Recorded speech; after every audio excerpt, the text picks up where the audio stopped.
Anyone recap? um, we We were really just walked a long ways. we were kicked out of Bastion. Oh, you as didn't say the right word. I, It's too early to drop the title Yeah. Fair. in the show. the Blackguard took most of the crowd of 30, 40-ish people. We ended up with a small group of 10, 5 of us, and then 5 others. One girl fell into her scorpion pit, and is now fawning over Gabriel because lifesaver. Faith is a bitch. Gisella's a bitch. Yinkin's really handy, and Marcus makes a good mediator. We're being chased by a cactus, and we fought something that tried to drain all our fluids, and that I knew that was going to come out wrong, but I couldn't think of a better way to say it. Wow, Mel. Wow.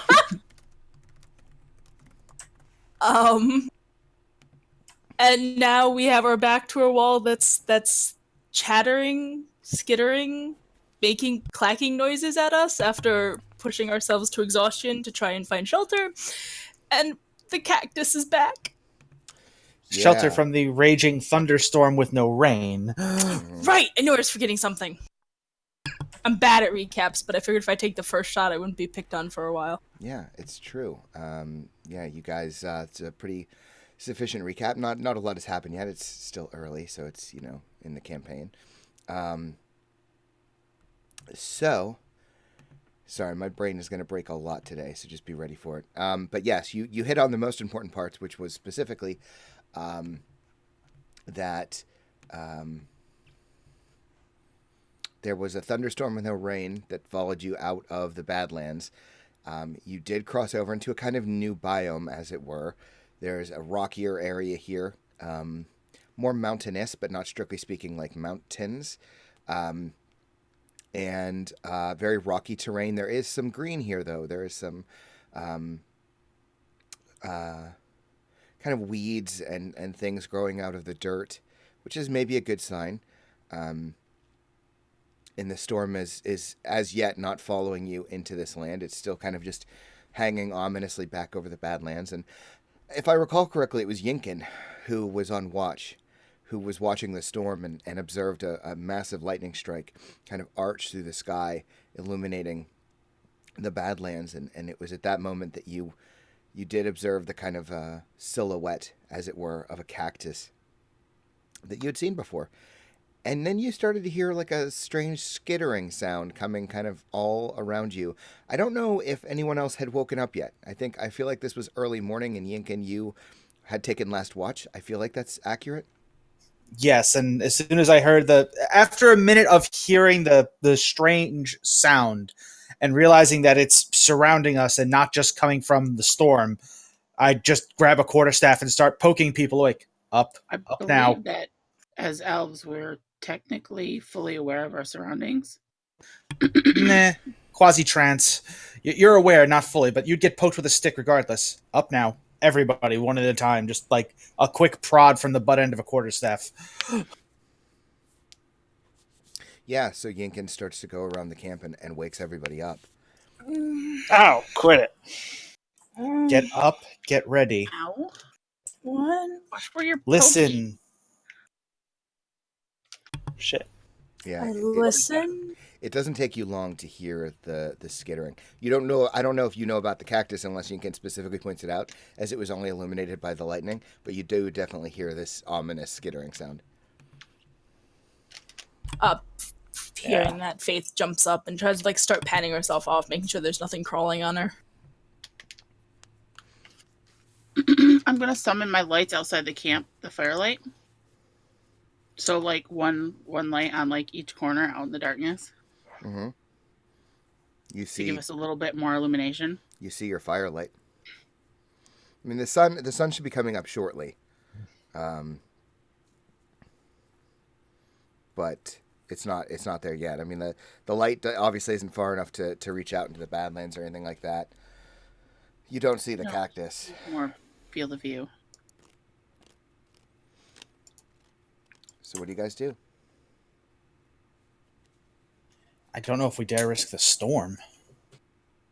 It The hasn't- lightning strikes look nasty. So the skittering that we're hearing, we can't see it, so it's not in the camp itself. It's It's just everywhere around us. Yeah, right? it's basically all around you. It sounds like surround sound.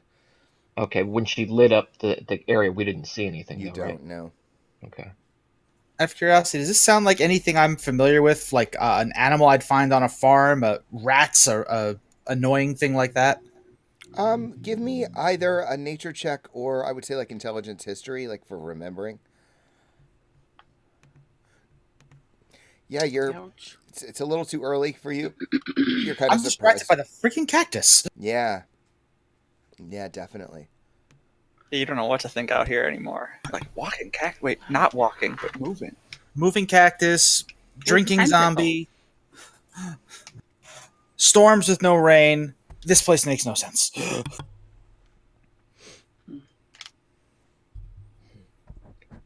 Okay. Yankin, what direction is that cactus located in? I would have said something about it. Yeah, I'm just going to point with the quarterstaff while still looking around, trying to once figure he, out what the skittering is. once he points, I want to pick up like a rock or stone or something like that nearby, cast light on it, and just chuck it in the area that he's pointing. Okay. Why don't you give me a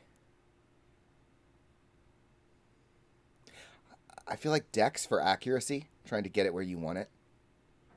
Like Dex, not acrobatics. That'll do. So yeah, Yinkin basically holds his staff up in the direction that he remembers seeing the cactus. You just haul back and throw this rock with light on it, and it sort of soars out past. And for a moment, you see nothing. You just see more Badlands, and then it sort of like hits the ground and rolls. And like right as it's stopping its rolling, you see what appears to be a cactus, very large, one that you've seen before. And for a very very brief moment, it looks like it's moving. And then right as the rock like rolls to a stop, the cactus is completely still. Delightful. But your light is now illuminating the cactus. Well, there's our cactus. Not good at all. The skittering is getting louder. Can I send my rat out into the darkness to see if he can figure out what's going on? Sure. To what purpose aside from like how is he doing that? Well, I'll use my action to see through his eyes and just wander out past into the darkness. Like if maybe the light is keeping whatever is out there at bay. So maybe if I go into the darkness, I can see something. I mean, the skittering is near you. It's not out from there. It's getting louder. It's so it's within the it's coming from within the light. Yes. You just Oh, can't see anything. That's fucking weird. So I'm on my phone. Can Faith summon her mage hand? We said we're like in this little like this overhang. We're under this overhang, right? Mm-hmm. I'm gonna back away from the wall, and then have Faith with her mage hand kind of dig and scratch at the wall and see if maybe if see how thin maybe the rock is. See if there's something maybe behind it. Okay. Why don't you make me an investigation check? She's Can on you her roll it? phone. Oh, Can I help her? can I? Do you mind if I roll from your character sheet? Yeah, no, that's Oh, my that'd be computer apparently had unexpected updates and decided to lock up on me. So Windows is Can a I give bitch. her? Can I assist her? How are you helping her? I guess I'll go over and try and tap at it with my staff. Okay. She's trying to dig with her mage hand, and I'll kind of just use my quarterstaff to whack at it as well. Investigation check with advantage. 18. Yeah. So, yeah. It for a few moments you start you know Faith, you use your mage hand to start like digging, and some of the rocks start chipping away a little bit, and some of it's softer than you would have expected. The mage hand doesn't really have much of a problem pulling some of the soil away. And then, Giselle, as you come over and start kind of like hitting it as well to give the mage hand some help, a couple things happen. You sort of, are you using like a staff or something, or are you using your hands, Giselle? I have a quarterstaff, Okay, so I'm that's what I using thought. that because I don't want to get my hands dirty. So yeah, you use your quarterstaff and you kind of like poke it into the rock, and you see this large chunk of rock kind of like slides away. And as this is happening, for a few moments, the storm is beginning to like recede a little bit. It's kind of getting quieter. The light is still sitting on the cactus that seems completely unmoving. And as you hit this kind of this part of the like little rock wall, it kind of slides away, and the skittering sound abruptly almost explodes in volume.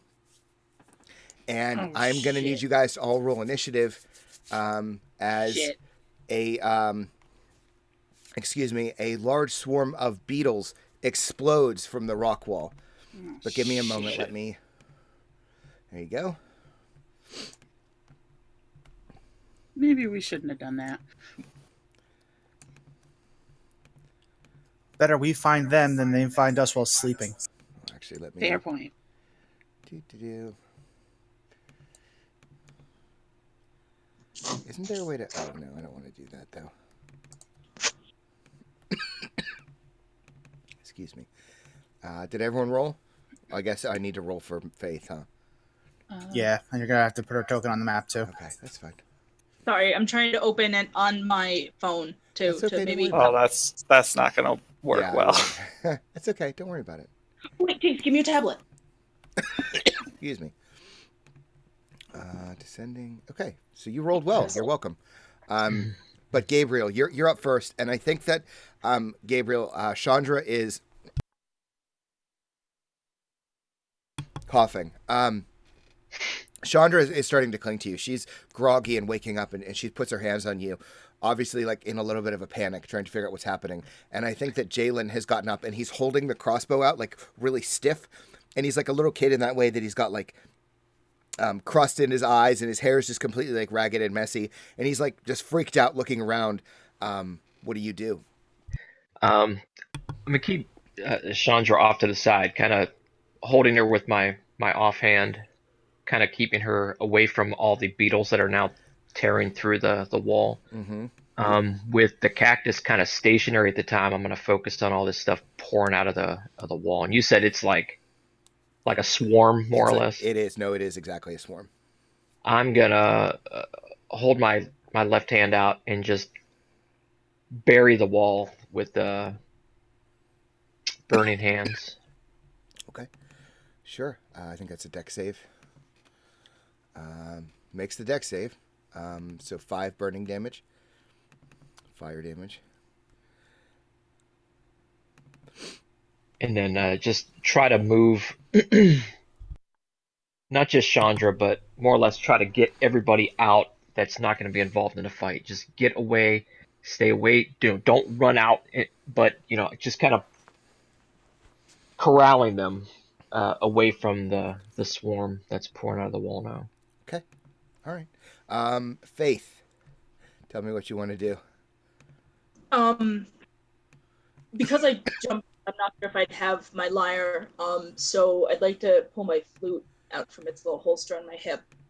And I'm gonna play a few sharp notes. To use bardic inspiration on who's after me in initiative. Marcus. So I will inspire him just for the quick little ditty. I won't subject you to like any kind of noises there. But and I'm just gonna have my character at the ready, and use the dodge action. Okay. All right. So I did reduce your bardic inspiration by 1, so you went from 3 to 2. Marcus, you have bardic inspiration, and then you will take the dodge action. Marcus. Yes. Is inspiration? It's a D. You can add 1d something to 6, 8 to your attacks, It's a ability D6. checks. Abilities and saves. Okay. Yeah. Sorry. Yeah, just making sure, because I know, the Valor Bard also does damage. All right, well, I will, with that inspiration, I will,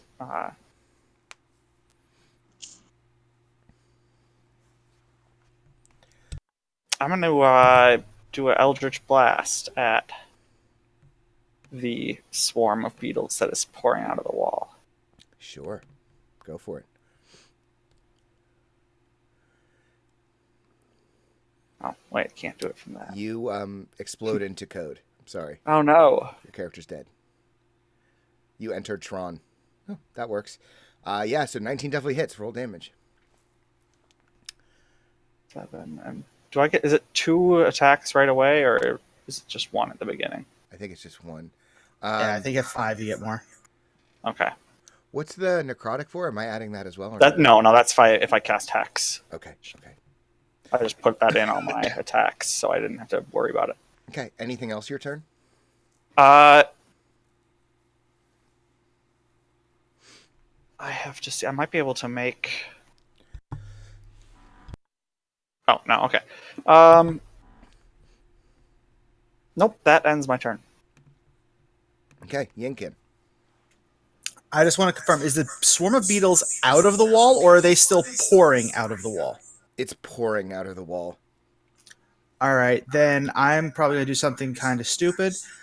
I'm going to use Produce Flame just to put the fire in my hand, and then just put my hand in front of the hole and hold the fire there. Okay, yeah, that works. But you're also perilously close to the swarm, obviously.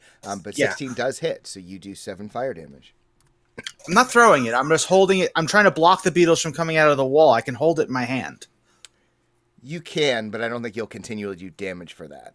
You know? No, that I don't think. I'm just trying to deter them more than anything. All right. So now it's actually their turn, and the beetles are pouring out, and now they've got this fire in front of them, which is, if anything, making things worse, because now they're starting to like steam, and obviously there's like a panic in the swarm, and the storm is now receding, and the sun is beginning to come up, just a little bit. It's just crusting, and the swarm comes out. Excuse me, and Yinkin, because you're there, they're going to attack you. They're going to try to like crawl up your arms and up onto your shoulders, and they begin biting you. Absolutely. This is where Sean misses his awesome roll. No, that hits. Okay. Yes, it does. So it's not. I don't know if it's 10. I don't know if that's right. It's not. Hold on. I need to roll 2d4. So you're going to take 4 piercing damage plus. I'm going to roll 44 for poison. 10 poison damage. And you make a con save. No. Youch. So, suddenly that fire you're holding in your hands starts to dance. It starts to form into like a small little person. And it looks suspiciously like your wife. And she starts doing this kind of like gentle swaying dance for you. And it's quite beautiful.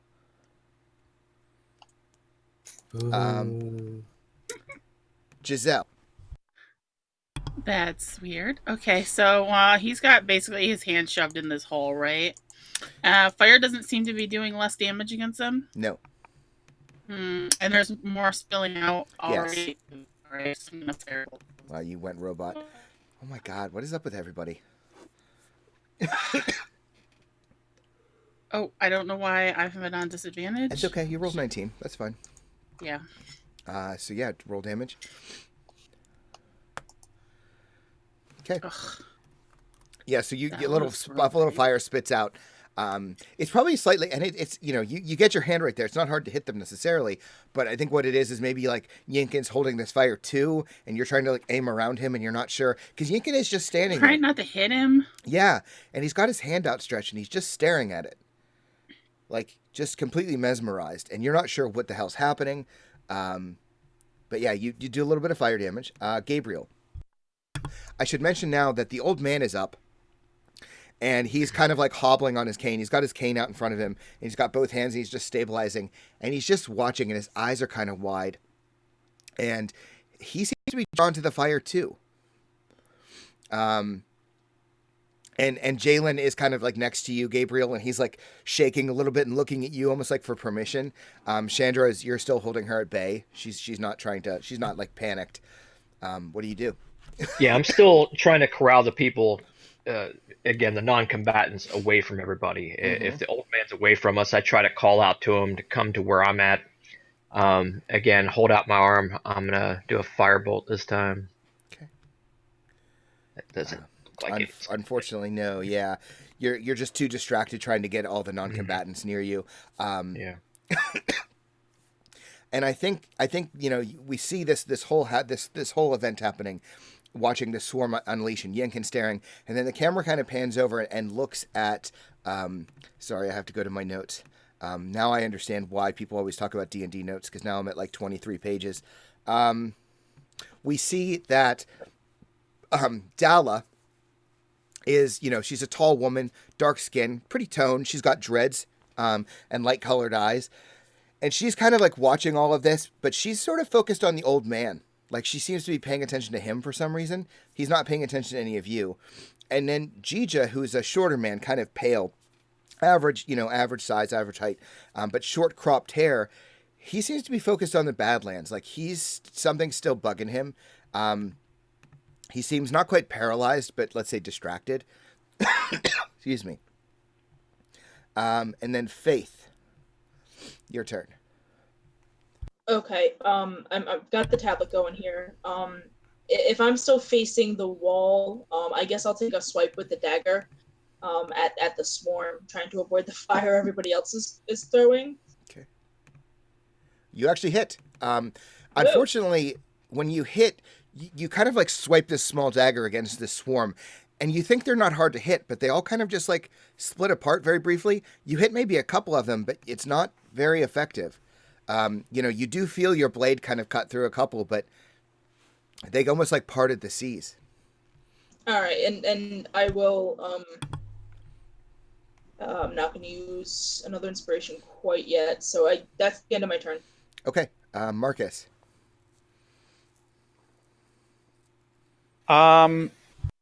Is Yinkin still just standing there, like obviously now not paying attention to the beetles and just paying attention to his hand? I mean, he's aware that the beetles are there. It's just that something is more important.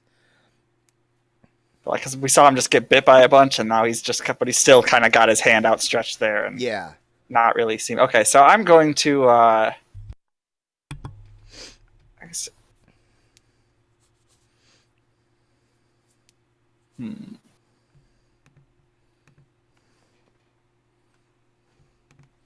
I'm going to go over to Yinkin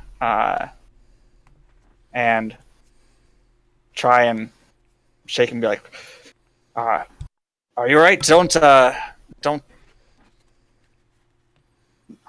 get caught up in whatever's this, pay attention. The fight's going on.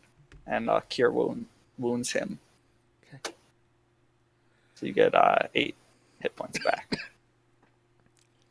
Okay. Do you have a bonus action or anything like that? No, not. Only if I do a melee attack. Okay. So yeah, Yinkin, you hear Marcus yelling at you and like shaking you, trying to get you to focus. You know that the swarm is there. You know Marcus is there, but your wife is dancing in flames on your hand. It's really compelling. You can act. You can act, but you're going to be distracted. You're at disadvantage here. Yeah, no, I am almost... The swarm's almost an absent-minded thought. I'm going to keep the flame in my hand, obviously, and keep staring at it, and just, like, swat at the beetles with the quarterstaff as I walk away from it. Just completely entranced. That's perfect. Okay. Yeah, and you're just so distracted. You're watching your wife dance in your hand. She's just smiling at you. She looks so happy. And you're just swiping at the air. And you guys watch as Yinkin just starts to walk away and is, like, swiping in the air with his quarterstaff. Now it is the swarm's turn, and the sun is rising a little bit more, not much, but you're starting to see something kind of odd, which is that as the beams of light are starting to crest, the carapaces of the swarm are starting to like glow and shimmer. It's not taking full effect yet, but the light is starting to have an effect on the swarm. And with that, Giselle, since you're so close, you were using your quarterstaff on them, assuming Gwen's back. I think she is. Yep. Yeah. Okay. They're going to kind of move from Yinkin as he's like swiping over to you. Oh, no. Excuse me. Just had to check something. I'm good. Also hits you. Shield. Yeah, shield. It would even hit me with shield, so never mind. Okay. So you take 5 piercing damage. I need you to make a Constitution saving throw. Okay. Okay. So you do save. You take 5 piercing damage. Take 4 poison damage. And you start to feel like, for a very brief moment, as their like little teeth and stuff dig into you, like you can see the light on their carapaces kind of start to explode and shimmer. And for a brief moment, it's almost beautiful, but then it just sort of fades you back into reality very quickly. Giselle, it's now your turn. I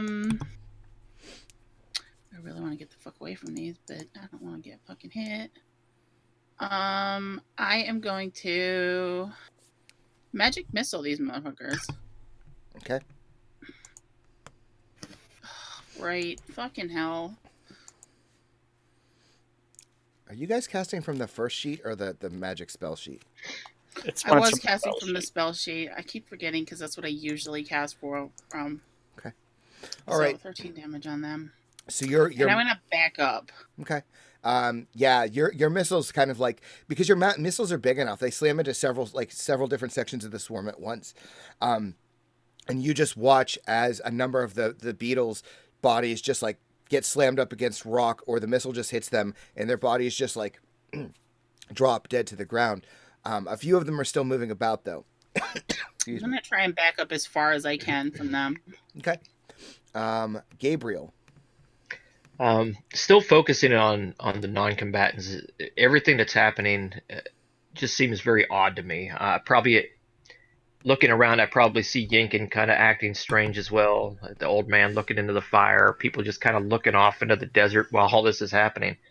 I just continue to call out. The 2 that I have with me, I'm not going to let them go at all. I'm just going to keep moving them, corralling them behind me, and shoot another firebolt at whoever's alive. Kill it. Okay. Yeah, your firebolt finishes them off. They're kind of trying to move onto Giselle and trying to follow her, but obviously she can move faster. And they're kind of floating for a moment, and you just throw off a firebolt, and it slams into the remaining of the swarm, and it's very thinned out at this point. And a number of the beetles just drop dead, steaming to the ground. And the very few that are left just sort of like fly back into the rock, and you can see them very quickly like burrowing back into the rock, trying to get away. Yeah, the swarm is defeated. Yinkin is still high as a kite. What do you guys do? I want to look at the shells of the beetles because that were pretty cool. Yeah, sure. Make me either, I'm going to say, perception or maybe investigation. I'll do investigation. Okay. Nice. Ooh. So yeah, you quickly notice, because the sun is still very, very slowly creeping up in the sky, that as light hits the carapaces of the beetles, it sort of scatters and tints the light around it, and the brighter the light is, the more obvious the effect is. It almost looks like a small, in our parlance, like a small disco party. You know, like lights are changing colors and shapes all around, but it's very small because there's not a lot of light yet in the sky. Interesting. The wall that opened up, is it like a hole, or was it just like a thin layer of rock, the bugs, and now more rock? Yeah, it's basically just a thin layer of rock, yeah. Okay. After kind of poking around with the mage hand, clear out, make sure there's no waiting bugs and nooks and crannies. I'm gonna use the mage hand to kind of wave hands. Wave like a hand in front of Yinkin's face with this whole like tripped out look. It would be batted away absolutely idly. Yeah, Yinkin is clearly aware of it, but distracted. Poor Yinkin. Same way, there's a fly buzzing when you're actually in the middle of something you enjoy doing. Yeah, I know that feeling. I want to look for the cactus. Okay. Yes. Is your light still on? I assume it is. It is. It lasts for an hour. Make me a perception check. It's tiptoeing away. Yeah. You look up and it's now a few feet away from where the rock landed. But as you look up, it just stops moving. Like it's clearly moved. And you notice that Jija has been like staring at it. Is it moving towards us? No. No, Away it's from kind of us? moving. It's not moving away, but it's moving like parallel to you. Should someone talk to it? I mean, it Ah. obviously can walk. Maybe it can talk. Well, First based on what it did to rats. that mage hand yesterday, I don't think it's going to be very friendly. If you want to Let's try to see. talk to No, unless we try and talk to it. it. You're the one who talks to rats. If you can speak with Well, plants too, I you're can only welcome talk to to- try. I can only talk to Mr. Sprinkles because he's my familiar. But I'll try. I don't really At know. this rate, the plants. plant will be pretty familiar in good time too. Talking rats, talking cactus. My thoughts exactly. Well, yes. Well, plants don't normally walk either, but And obviously rats it went don't from there normally to talk. there. Well, yes, but magic. So, I will not get super close to it, but like maybe walk a few feet closer to it and be like, "Hello, cactus thing." Nope, just a cactus, just a real big cactus just sitting there. Do you want something? Do you need water? Still I'll nothing. I'll like pull up my water skin and slosh it around. Do you want some water? No response. Well, I don't speak cactus, so I don't know what. I don't know. She just kind of shrugs. Well, I tried. But if it's going to continue following us, and we've seen what other things lurk out here, I'm not sure we should let it go this time. Well, what do you suggest then? We attack it? Burn it to the ground. We could burn it. Burning seems it sounds really like a good mean, idea. though. But you two have fire. I have music. I don't think I'm going to be able to charm a plant any more than I can charm your rat. Well, are you good at healing? Because I'm really badly hurt. Oh, of course. Let me. And I'll I'll walk over and. Oh, yeah, what the hell? God damn it. I didn't insult it, thankfully. Thank you very much. Yeah, of course. That almost filled me all the way up.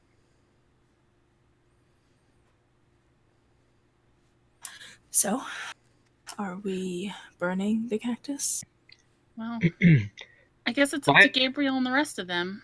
Well, I instructed the NPCs to start picking their things up and packing up. Once they're basically ready to move, if we need to flee, I'm gonna wait till that happens, and then I'm all for it. I suggest we do it at a distance. Your mage hand. Could you try and test its range with the tentacles? Sure. I'm assuming a minute passed, so I'll pull it up again and send it. Again, I have to be within 30 feet of it, so I'll kind of go and do the same thing I did the day before and kind of just like poke at it and kind of prod at it until the tendrils come out. Okay. How far away from us is it? Like, how far did I have to throw that rock? I'd probably say when you threw it 50 feet. So it's Okay. like 55 feet, 60 feet away from you, maybe. So I'm like 30 feet from the party, 30 feet from it. Okay.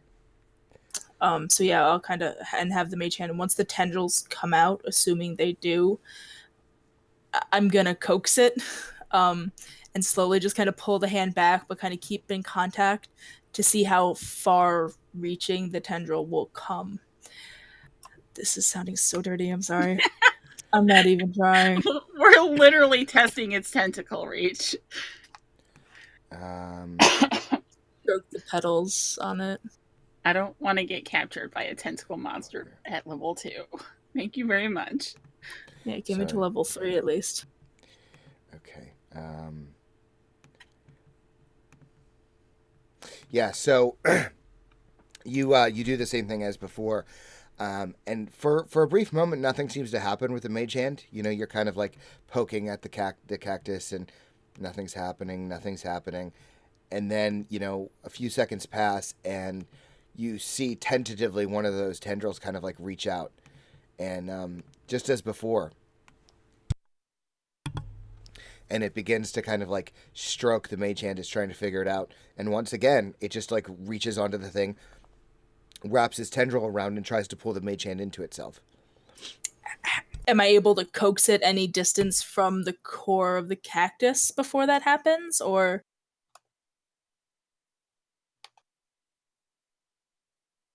I'm trying to see what its range is, basically. Except I was muted. Yeah, no, I get that. You might be able to coax it at about 10 feet. That would be about its reach. Yeah, so I'll just kind of look back at the party, shrug, and start backing slowly away from the cactus. Same. What does the rest of the party think about this? Should we attack it once the civilians, so to speak, are Well, the boy's got a crossbow, does he not? true, but can he use it? He's capable of pulling a trigger. Point and shoot. I don't know. My only I don't concern- want him to get into combat. That's to protect himself. I'd rather he wasn't in combat as well, but Well, if at a distance he can take a few shots, it's us defending him. It's easier. It'll be better for us. I don't want to make him a target either. My only concern in attacking this thing is so far it hasn't really been a threat to us, but everything else we have encountered has required, all of our skills and. Do you want to try to interact with it?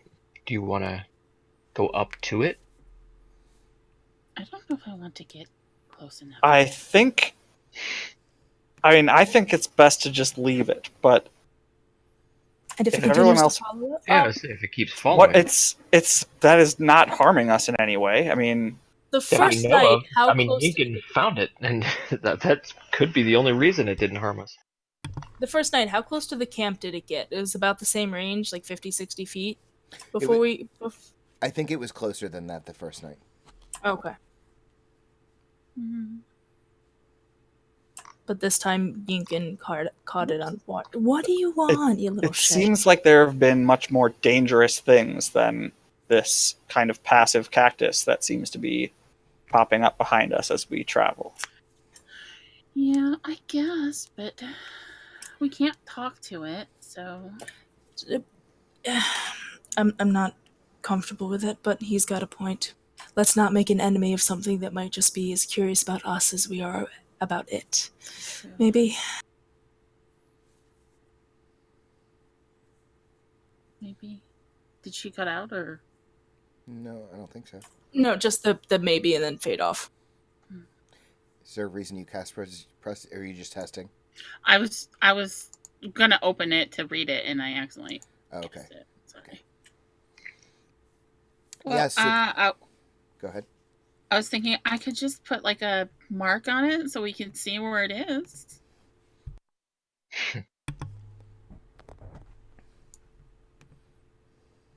We didn't finish a rest either, so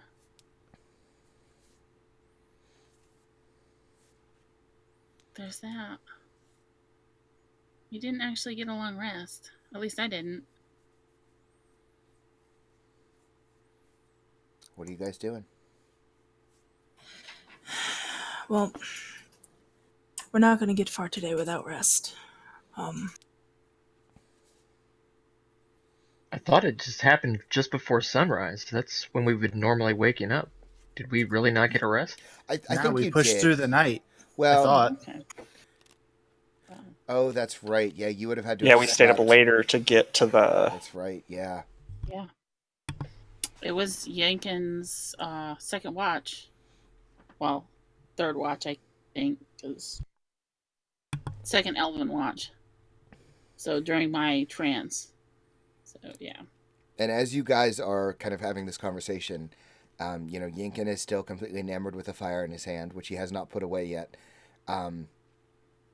And the sun is now coming up. Like it's almost like, I guess in our parlance, like it's maybe about 7 o'clock on a clock. You know what I mean? Not like 7 a.m., but right. Yes. Sure. Well, if you guys think you can go back to sleep, maybe you should. My understanding is I'm the only one that was at one thing of exhaustion. I think the rest of you were all at two. I am still at one exhaustion. Yeah, I'm at 2. But I'll stand watch if you guys wanna sleep. I'll make sure the cactus doesn't get any closer to us. Just make sure you always keep your don't blink. Faith's gonna nod and head back to her little like corner spot away from everybody where she settled in, and just try to get the last stretch of rest needed. Before I go back to trancing, can I collect like a rather large handful of the beetles? Just Yeah, I kind of expected you to. Yeah. Yeah, because they seem kind of interesting. Yeah, and as you're like collecting them, you see, because the sun has come up a little bit more, as the sun rises, the effect gets stronger. They are shiny, and they might make something interesting later.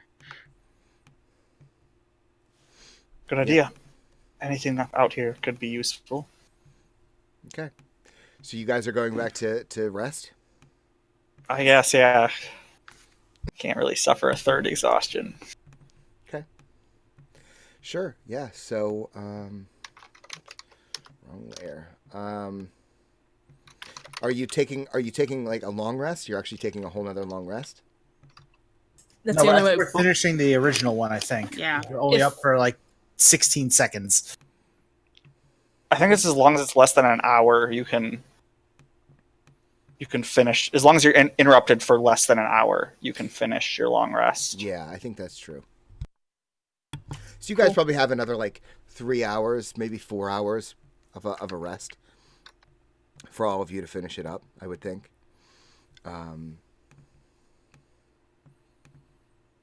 Yeah, and Gabriel's staying up to take watch. Yeah, I'll watch while they sleep. And I think Chandra wants to stay up with you. And I should note too that whenever the business was done with the beetles, Yinkin is still holding onto that fire. The old man is now watching Yinkin with his fire. The Dala is kind of still watching him. Jija seems to be kind of like going back about his business, setting up camp or taking it down, whatever he's basically told to do. Jalen just looks disappointed that he didn't get to shoot anything. And Chandra is just basically like focused on you, Gabriel. She's watching you for cues. Well, if she's staying up with me, I'm gonna chat up with her more or less, just try to ask her questions. If she's willing to share why she was exiled or anything like that. Mm-hmm. Okay. And everyone else is resting, I think, of the party. Yes. Okay, sorry. Yeah, so you guys all go back to finishing your rest. And Gabriel, Chandra tells you that, she's reluctant to tell you. But she eventually shares with you that how would she word it?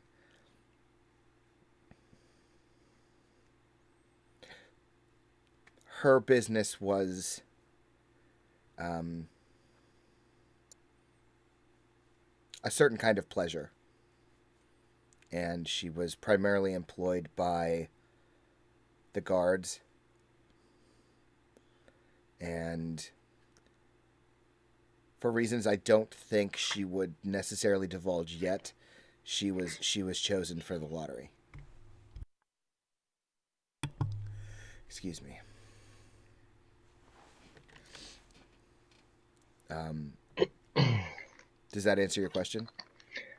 Yeah, I wouldn't push if she doesn't feel comfortable leading into anything. I wouldn't try to force her to explain anything in detail. Yeah. I think she probably asks you, like she kind of returns the question. You know, she's trying to be playful about it and coy Mhm. in a way that seems like, let's say, slightly trained to you. She says, "So, what about you?" The nobility was a bit spiteful of some of my actions. They called it treason, but She kind of like cocks her head a little bit confused. She says, like, "You're very pretty, you know. I've never seen a man that looks like you. Or, uh, I mean, I think you're a man. I'm sorry, that's probably rude." no, not at all. I'm definitely a man. I certainly appreciate the compliment. I guess I could thank my parents for my looks. But, I didn't really know them. She tries to empathize. She's like, "Yeah, I knew my father. He was exiled some time ago too. My mother, she just kind of trails off. Sometimes it's better not to know one's parents, I think." I try not to think about what could have been. I like to think about where I'm at, kind of live in the moment. And she smiles a little bit. "I can understand that." She kind of like puts a hand on your thigh. I put my hand on top of hers to prevent her from like going any further, because again, I am still watching the camp Mm-hmm. Yeah, kind of yeah, thing. Not yeah, wanting to really go further, but not really wanting to yeah. And I think insult her approaches either, though. right. I think she takes the moment and kind of like she appreciates your situation, but also like you're touching her back, which is a good sign for her. Um, Hmm. and kind of like over your shoulder for at least a little while, or well, maybe you'd put yourself in a position where you could see it. The old man is just standing, leaning on his cane, watching Yinkin, who's watching the fire in his hands. Um,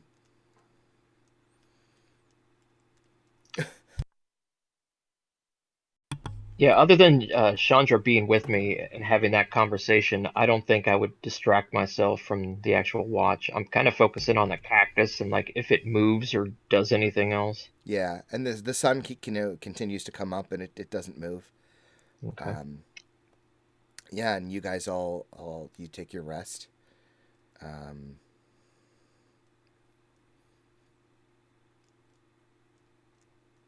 just thinking, give me a sec.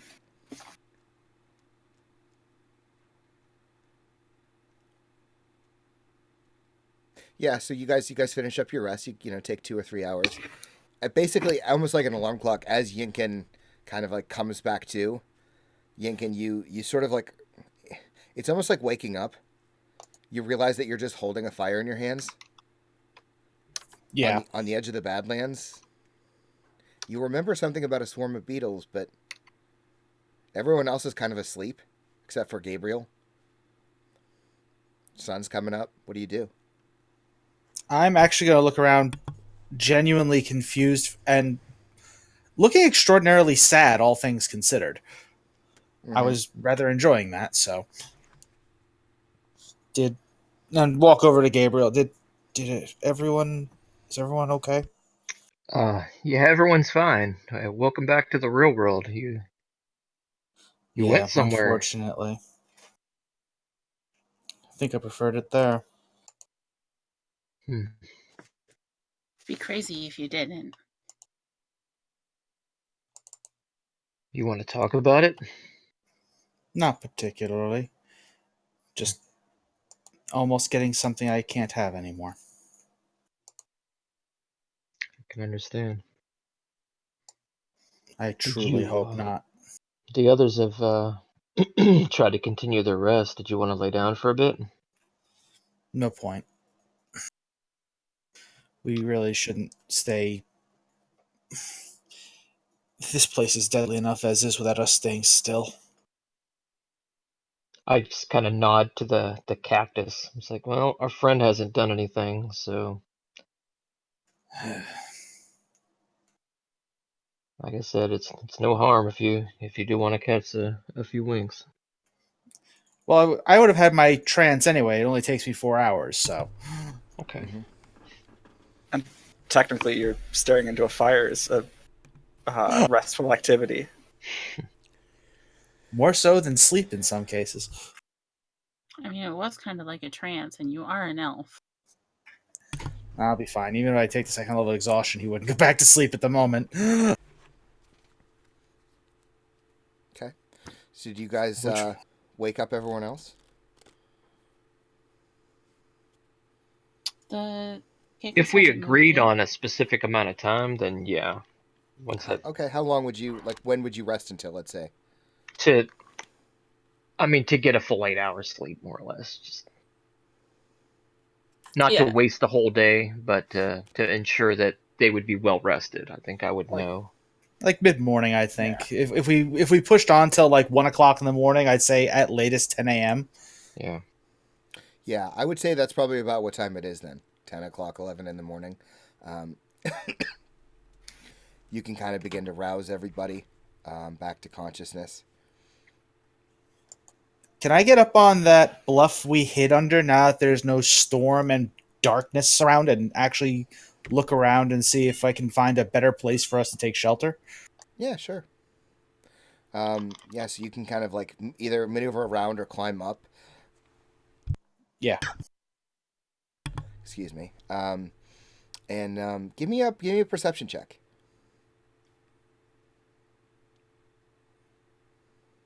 Nice. Well done. Yeah, so what you see, and you've all sort of seen it, but Yinkin, you're kind of focusing in and trying to get a better idea of your surroundings.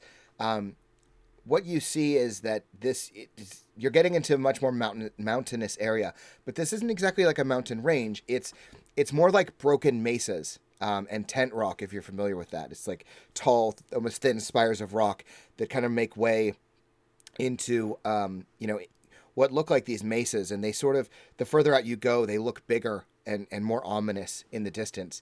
To the west, to kind of basically the south or the southwest, purely west, you see that they kind of reform into a mountain range and head off way off into the distance.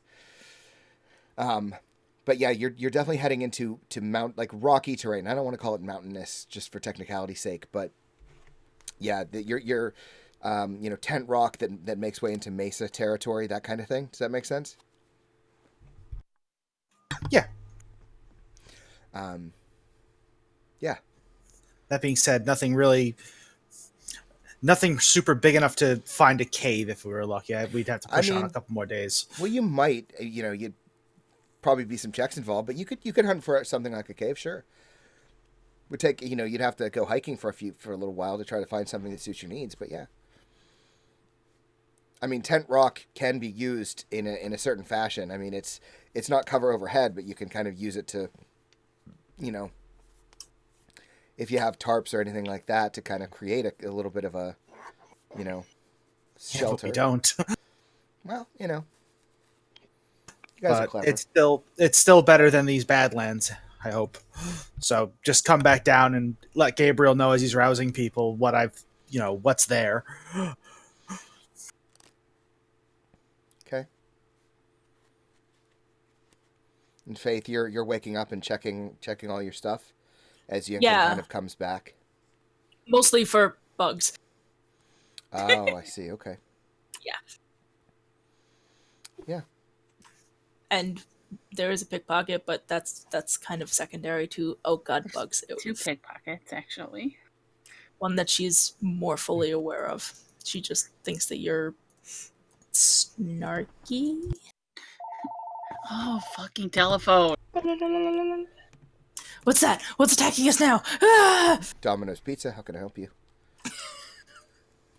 I don't suppose it would be possible. I know there's not a lot of like branches and stuff, but we definitely found wood for a fire. I mean, it was definitely dead what you found. Sure. Can I try to carve, I don't know, like dowsing rods in an attempt to maybe find groundwater or something like that? Because if we find a place to stay that's close to like a source of water, it'd probably be more beneficial. Because water means things would come to it to drink, which means we'd be able to hunt, find food. I don't know how realistic that would be. Well, as Sean doesn't know anything about dowsing rods,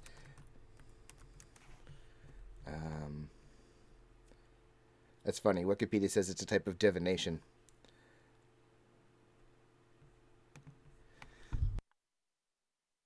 It's like a stick. No, I know, but I'm wondering like how it works. Oh, there's no scientific evidence. Yeah.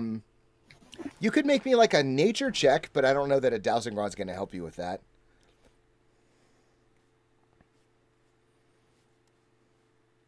I mean, you know there's a coast to the east. Saltwater. Yeah, that's. But we wouldn't know that because we were in the walls. As I was to say, no actual rivers or anything like that. Not that you can see yet. Yeah. I think just as we walk, I want to take note of maybe moisture forming on the sides of the rocks or anything like that to identify that we might be coming clear, like a bed of groundwater, something that's under the ground, something that we can't necessarily see. Okay. But kind of like how in caves and things like that, sometimes there'll be, if there's a freshwater spring nearby, the walls will be wet or they'll Sure. drip.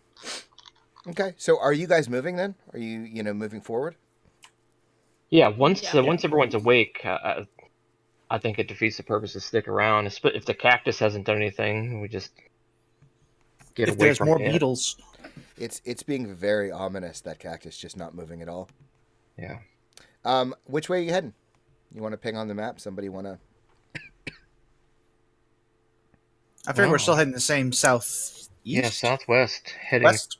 deeper into the mountain area. Okay. Okay. Sorry, I excuse me. think the plan that Marcus had was that there'd be water from the mountains. Okay. Yeah.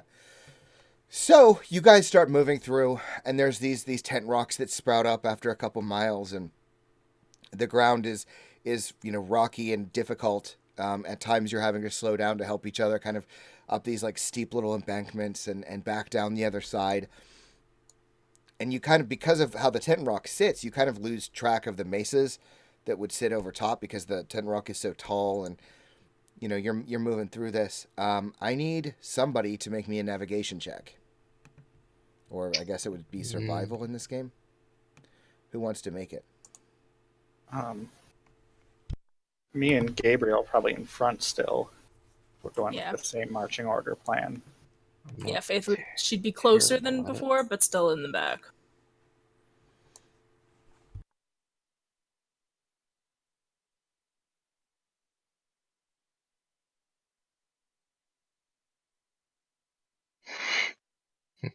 We find a Pokemon. Oh wow. Mine's actually better than Gabriel's.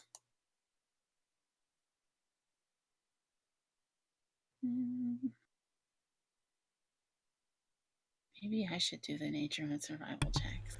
Definitely nature. I have So- +3 in nature.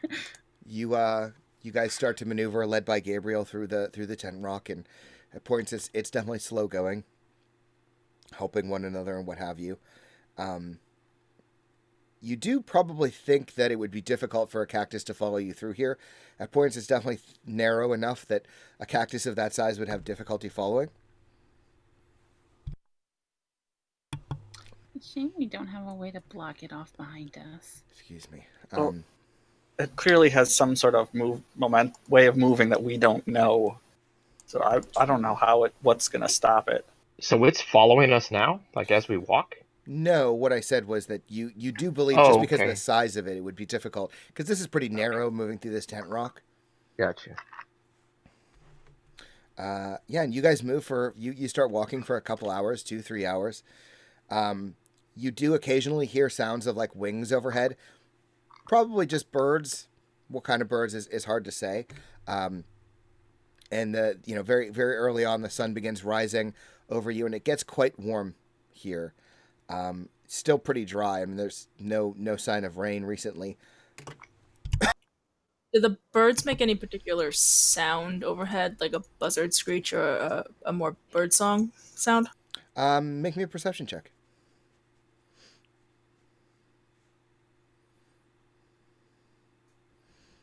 Okay. Why are you rolling? Oh, because you're exhausted. I still have a level of exhaustion. Yep. Yeah, I mean it's definitely not bird song, but it's hard to discern from the sounds that are being made.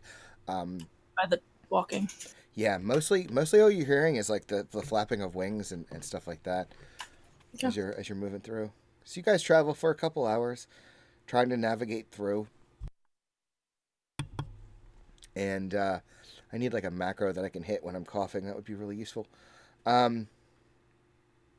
And so, led by Gabriel, the old man is having a hell of a time. He seems to be vigilant in following you, but he's definitely having a difficulty with his cane and maneuvering. Is anybody helping him?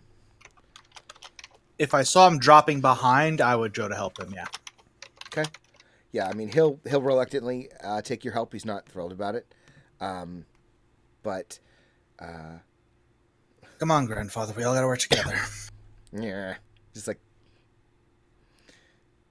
kind of not growls at you, but he just sneers. He doesn't want your help, but he knows he needs it. Dala doesn't seem to have much difficulty navigating. She does help Jija occasionally. He's smaller, not necessarily as strong as she appears to be. And you guys have been traveling for like 2 or 3 hours, and you start to hear more wings. They're closer now, accompanied by a kind of sound that is kind of difficult to describe. It doesn't sound like a bird necessarily, like the wings do, but it's making this like almost horrible like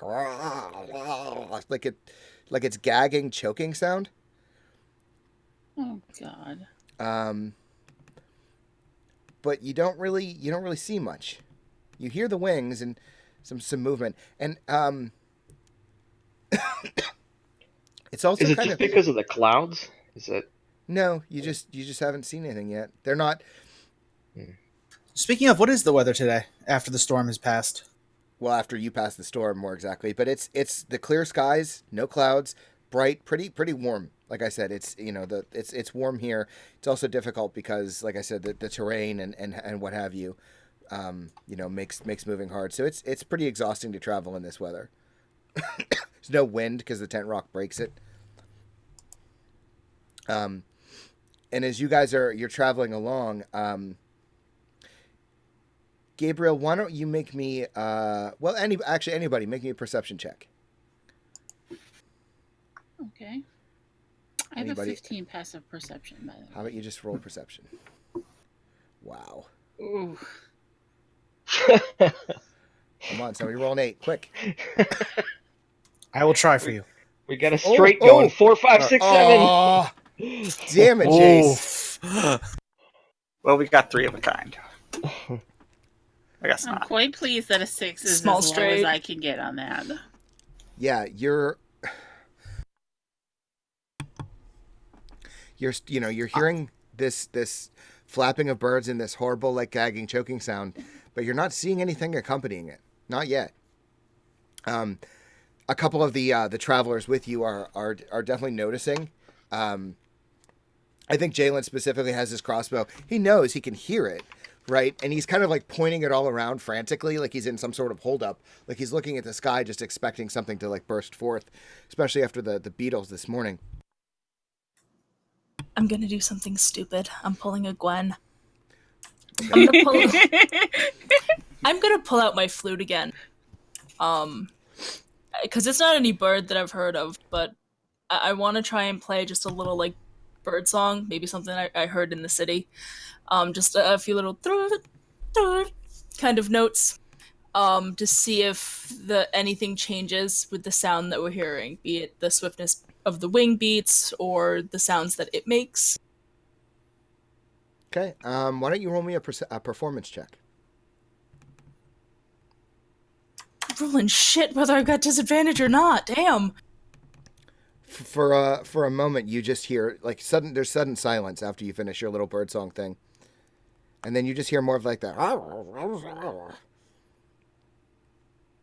and just more like the flapping of the wings kind of stops, but nothing seems to approach.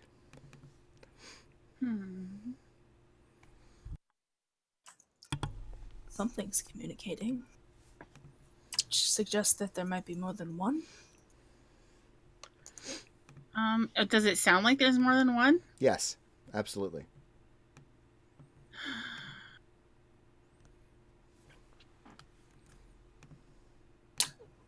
Maybe we should take things up a step and keep moving quickly. Right now, I wish I turned Ratty into a bird or something. Let's So stay now close it's a to shape-shifting talking rat. Lovely. She's getting worse. Let's It's the stay heat. close to the walls whenever we're capable of it. Any kind of mountainous or those spurs or whatever. Just out of plain sight, so if something does fly over, it won't just see a bunch of people standing in the middle of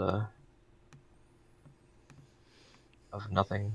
I suppose. But after this morning, the walls don't really feel that much safer. Except from that cactus. Well, I think we need to focus on the known as opposed to the unknown. If we know something's flying around, possibly looking for us, I think it's wise to stay away from it. I think everything's looking for us, mostly because everything's looking for a meal. Okay. So, yeah, you guys travel a little bit further, and the wings still seem to be following you. But now it doesn't sound like a steady flapping. I think this is the sound I'm looking for, but like if a chicken jumps and it like frantically flaps its wings and then stops when it lands again, that's kind of what you're hearing. Oh, like the. Yeah. And then it just stops, and you're hearing that sound. And you continue traveling for a little bit. Is it from any particular direction? I mean, up. Just plain up. Yeah. Wait, it sounds like it's landing, It does sound like that. and we have a bunch of pointed rocks that we're traveling through. Yeah. So there's nests. Or something's hopping from rock to rock. Are the rock walls pretty rough? I mean, yeah. They'd probably be pretty smooth actually because I think 10 rock is formed from water. So yeah, you could try to climb it. I mean, it would be difficult, but if that's what you're trying I was to do. thinking more about having my rat climb it. Rats are pretty dexterous on shit like that. I mean, it's still a pretty sheer rock thing. It would be difficult. Yeah. You could always throw him. I'm not gonna throw my rat. He's got 1 hit point. Can't you just resummon? Never mind. So I could. But I mean, if I'm gonna resummon him, I might as well just resummon him as a bird. So If he's a rat, he can't weigh more than 10 How about pounds. this? Someone So give why me don't a we lift him boost. up with the mage hand? Actually, with mage hand. How far can you get your mage hand out of 30 feet. 30 feet. Is it how far up would it be to get a good look up there? Would mage hand work? I mean, you might just tip the crest of the tent rock with 30 feet. Well, we could always try it. I mean, I'd be sad if Mr. Sprinkles died, but I can technically resummon him. Well, that's good for Mr. Sprinkles.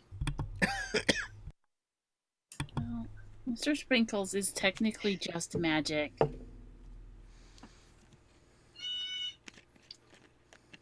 I mean, I guess if we want to try and get a look, but I'll be blind for a minute down here.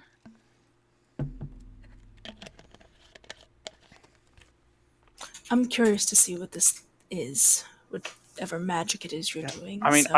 I could just try climbing it too. I don't know how a rat is gonna. I can look through Mr. Ratty's eyes. I can see through him. Wait, is his name Sprinkles or Ratties? His name is Sprinkles, but I call him Ratty sometimes. I'm going to Don't put you a have pet hand names for your pets? on. I can't help but laugh at that. On Marcus's shoulder, and just say, if you want to, I think you can make this climb. Yes, but right. the rat is. I want to say disposable, but I do like him a lot. But Then I'm don't gonna. offer him up. I'm already looking for a place to start trying to scale up one of these tent rocks. Okay. hmm, All right. You're okay. gonna roll me an Good luck. acrobatics check, and you can roll guidance with it. Nice. Or not. I'll do it anyway. Yeah, I mean, you might as well use it. Not that it's gonna matter. 26. So while the rest of you are bickering about petting your rats, Marcus just, Yinkin touches Marcus. Marcus just quickly shimmies up. What's funny about that?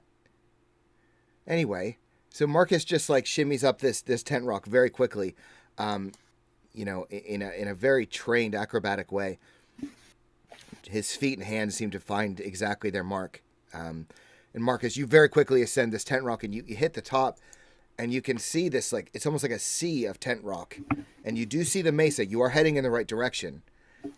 You got a little off course, but you're mostly in the right direction. But as you crest the tent rock, you suddenly look around, and you see this. There's probably near you like 7 or 8 of these creatures. They look kind of like... Oh, actually, I don't know if that'll work. Hold on. Whoops. Why did that happen? They all look like Foghorn Leghorn. They do. I say, what are you doing in this part of town? Foghorn Leghorn's a rapist. That's Pepe Le Pew. Him too. Let's see. They kind of look like this. This is not... Oh, it's shift. Kind of like that. Vulture wings with this nasty, ugly beak and like hair, this pink, weird Oh my skin. god! I knew it was gonna be this thing. You didn't know. And Someone crossed a vulture and a turkey. I am horrified. Yeah, Marcus, it's real ugly. And all of a sudden you turn up, and one of them, which is only like on the next tent rock over, just like suddenly like looks at you, and you have a moment. And then I say, yeah, what do you say? shoo, shoo! And the thing's beak just sort of moves in your direction, and it opens its nasty beak, and there's this like even uglier, nasty, like warped, twisted looking tongue in there, and it goes, ah! And then all of a sudden there's this all these other creatures suddenly like bounce around like kind of stupidly on their tent rocks, and they all look at you. And that you probably can see like 7 or 8 of them right within your general vicinity. What do?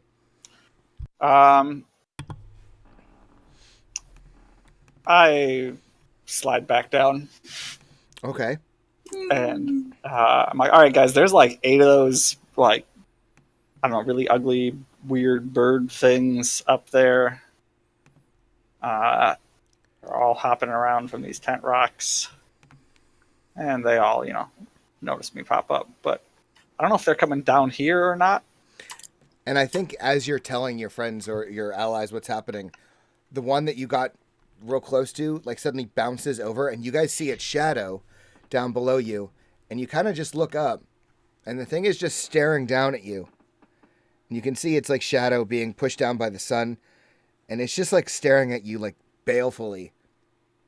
And then another one jumps near the tent rock, and then another one, and they're all just glaring down at you. Another case of something as curious about us as we are about it, I hope.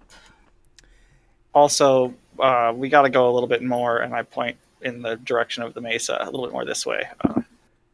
These winding paths have pushed us a little bit further south, east, whatever. Well, that's good to know.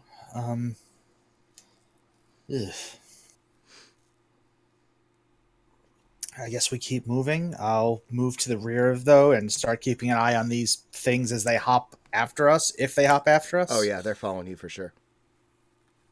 As they hop after us. And now Jalen is, like, totally on edge. He's just staring at these creatures. And I think Gabriel, like, he almost bumps into you. And and I think he actually triggers the crossbow. Like he bumps into you, and the crossbow doesn't hit you; it goes right into like the rock face, and the arrow just like slides down along the rock, and like he like hard bumps into you, and like he looks up at you. Sorry. You'll shoot your eye out. Be sure to pick that up. Crossbow bolts are going to be hard to find out here. Yeah, he just kind of sneers at you. I think it actually sort of disappeared down, like not the way you're headed. Like this isn't one tunnel, right? So it kind of like split off and went in a different direction. So yeah, he like trods off to try to go find it. Someone should stay with him. Yeah, I definitely wouldn't let him just run off on his own.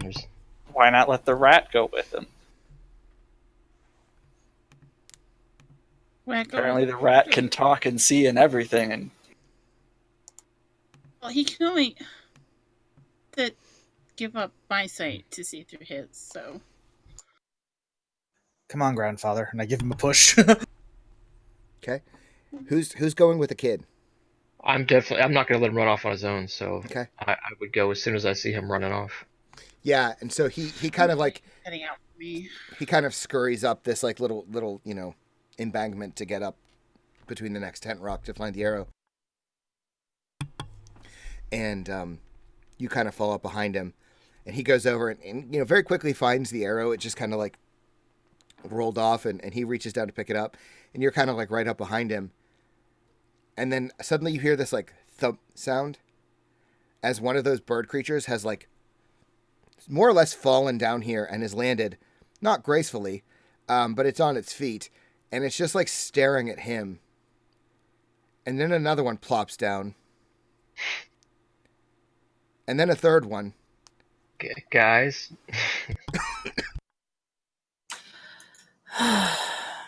Well, so much for that. hey, but Well, we might This be is able to gonna be finally funky. eat something other than berries. yeah, I guess You have rations if you want them. Yeah, I know. Those aren't much better. I'm not ragging Are on you your implying berries. that Your they're ber- actually better your than my berries? No. But your berries, while very useful Berries are very good. and tasty, They're repetitive. and it's just one small bite every time. You know what they say: beggars can't be choosers. I do miss my wife's cooking. Aww. I miss my host's cooking.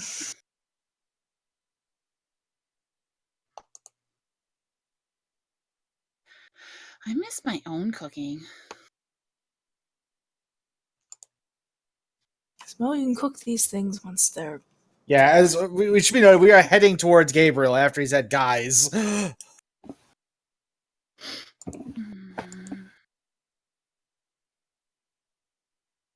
Are the ones that were above where we are plopping down to, or is it just back after we kind of split the party a little bit? They started dropping down. He said BRB. Oh, I don't want to fight this thing. you mean things? Things, yes. Bad.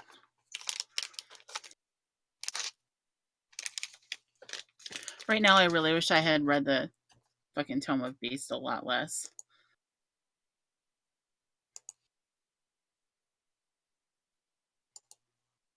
Yeah, I haven't looked up anything in it. So it's like, shit, I don't know anything about these new monsters. It'll be I fun. love the Tome of Beasts. I've used like a ton of monsters out of it, and I actually was dreading that it was going to be this thing because I know what it does. I tried to get a DM to let me use beast shape. All right, I'm back. Sorry. Did everyone roll or did? Oh, no. Whoops. Should I be rolling for my rat? Yeah, I mean, you can technically use the rat, I think, to give you advantage. I can also cast spells through him, so. There's that But too. he doesn't have a token or a sheet.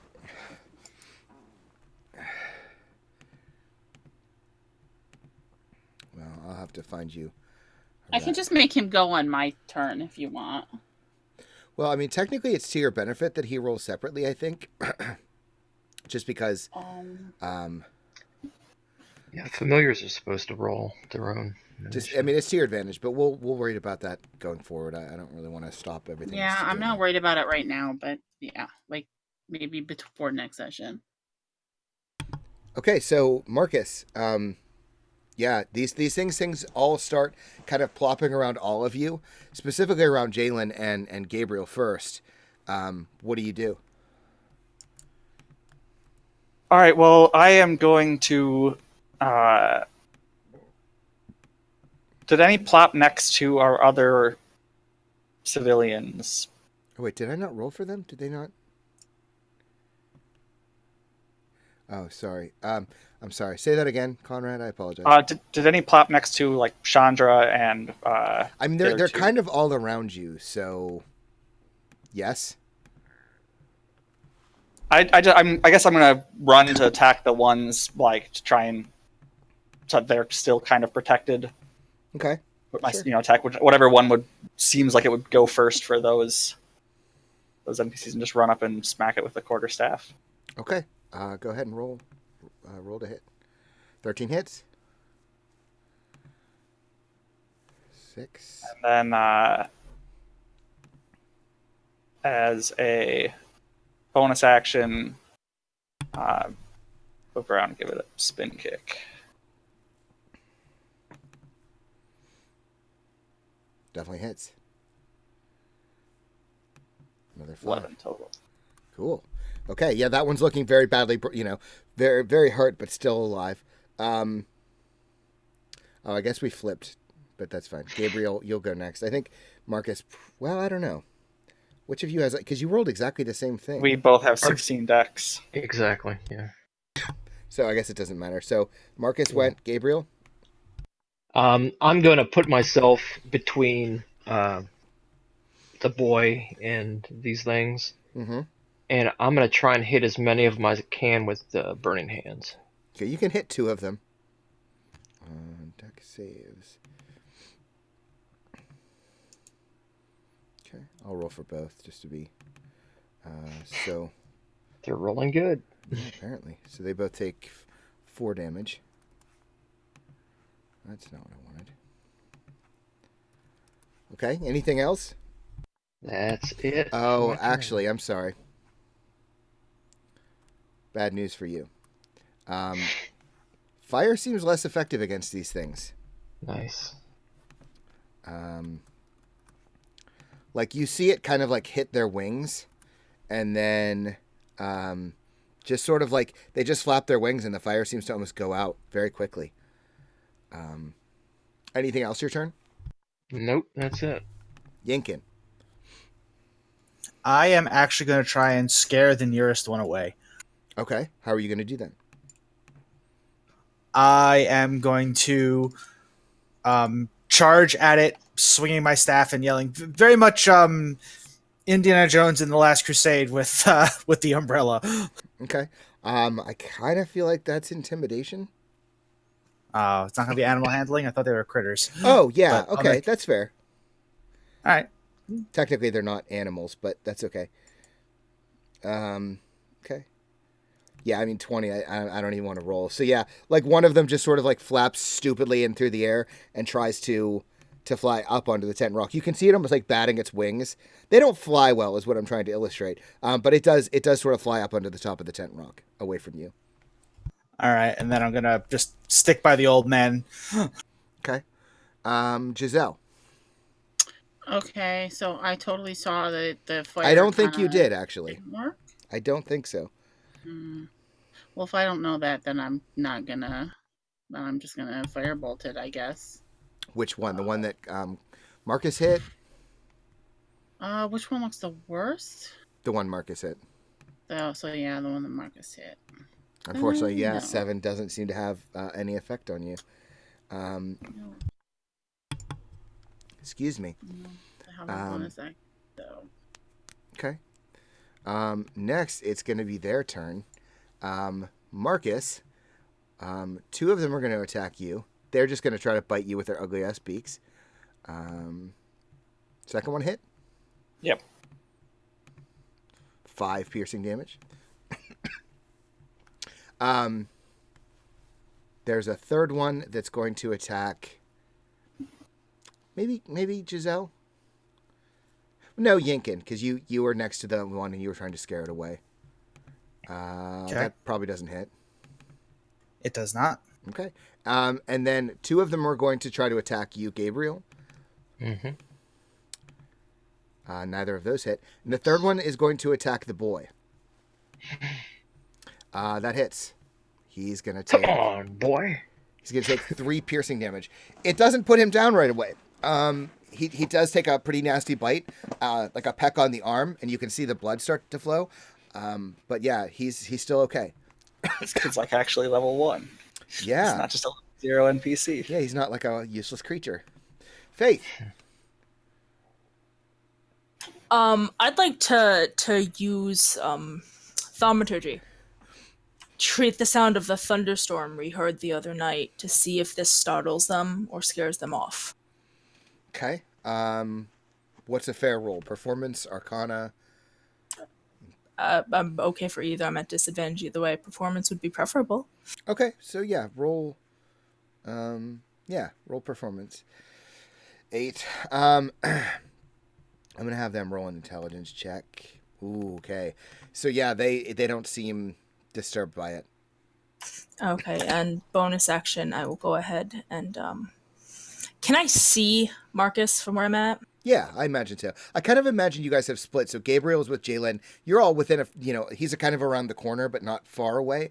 But the rest of you are all kind of clumped up together. Okay, so I can just kind of... Really? God damn it. She sends you into the Matrix. I know Kung Fu. There we go. I mean, technically your character does know Yeah. Kung Fu. Now it's your turn, Marcus. Thanks. Sweet. All right, so there are 2 now, like right on me, right? Yes. And one of them looks pretty injured from Your my blows, first. yes. Okay, so I'm going to attack the other one with my quarterstaff, Okay. the uninjured one. Fortunately, that does not hit. All right, and then I will bring my elbow back and hit the one that I hit originally, Sure. my unarmed strike. That definitely hits. Another 6. So yeah, that you basically bring your elbow back right in the right place, and you hit it right in the face, and its neck literally just snaps, and like its body almost like unfolds, and the feathers just splay out, and that creature is dead. Yeah. And as a free action, I just go, "There's dinner." Gabriel. I don't know that this would be good to eat. I want to focus on the one that started attacking the boy. Okay. And since I put him behind me, this thing's probably in hand reach. Mm-hmm. Yeah. So just reach out and try to shock it. That definitely works. It takes 8 damage. Yeah, you see the lightning kind of like run through its feathers and its beak. You see its like beak starts like chittering very quickly from the shock of it. But it is still quite alive. Disoriented, but alive. Anything else your turn?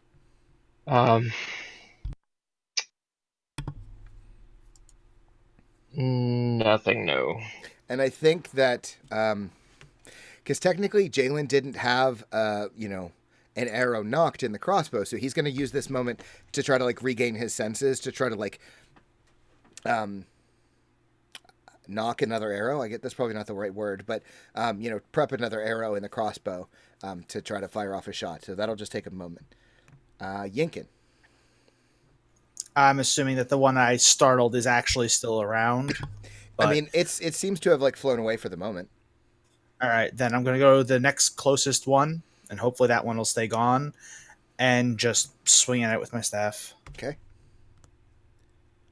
No. Oh, that's rough. Yeah, it's pretty tight quarters in here. You're trying to avoid hitting your friends. You just kind of hit some rock. A little bit of pebble like flies down through the tent rock. Anything else your turn? No. Okay, Giselle. Is there one that is nearby enough that I can within 5 feet of? Sure, yeah, definitely. I'm gonna go up to the nearest one that I can physically get my hands on. Okay. I'm gonna grab it by the beak and use hypnotic gaze on it. Sure. Okay. So it needs to make a wisdom saving throw. What's the DC? Ooh, definitely fails.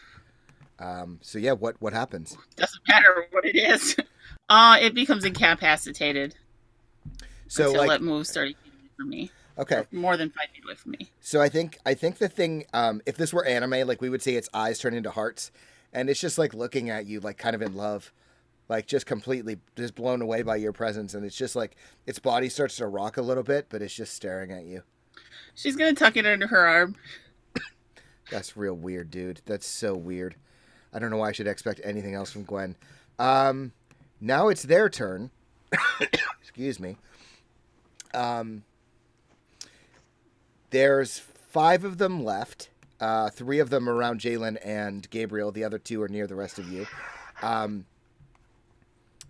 Gabriel, one of them, excuse me, is going to cast a spell.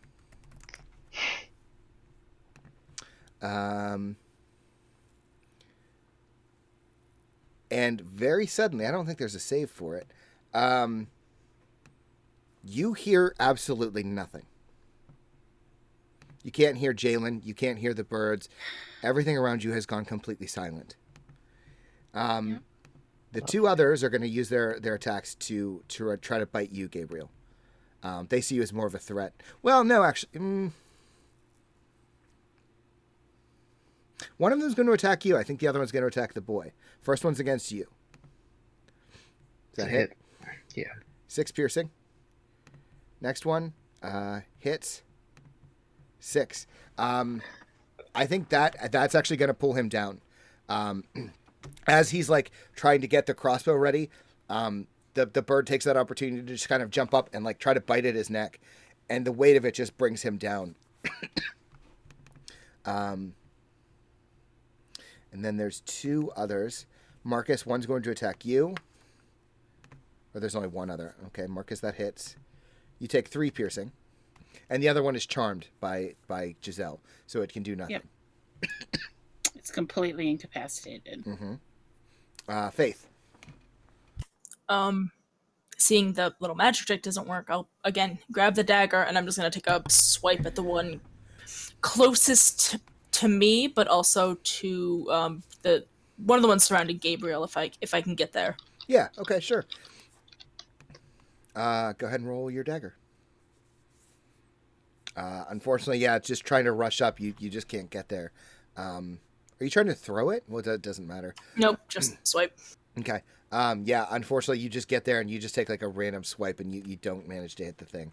But you see Gabriel, you see the boy is down. Gabriel seems okay for the most part, but he's kind of surrounded by these creatures. Can I do a perception check to see if I see the boy, or is it safe to say I can't see it between the creatures and Gabriel? No, you can see him. Sorry. You hearing me? You can. Yeah. I'm congested. I'm gonna wait a turn. I'm not gonna do anything else. I'm just gonna be done here. Okay. Marcus.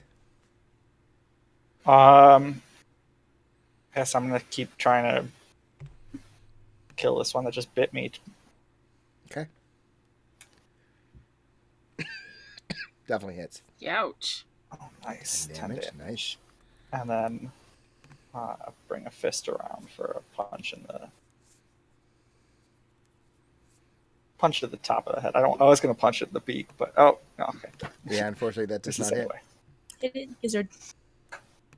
Gabriel. I'm gonna take even a more defensive stance for the boy. Now that he's on the ground, trying to click this. I reach down and grab his arm. Do this. Okay. And then I want to grab the crossbow as a free action and kind of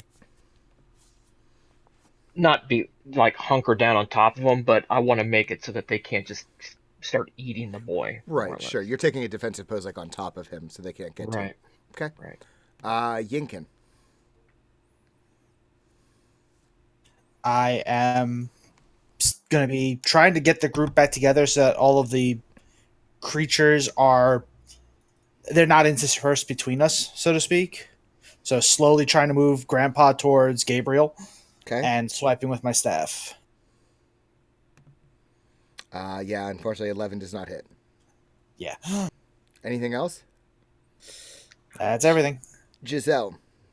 Okay, so would you say I have this one under my arm grappled?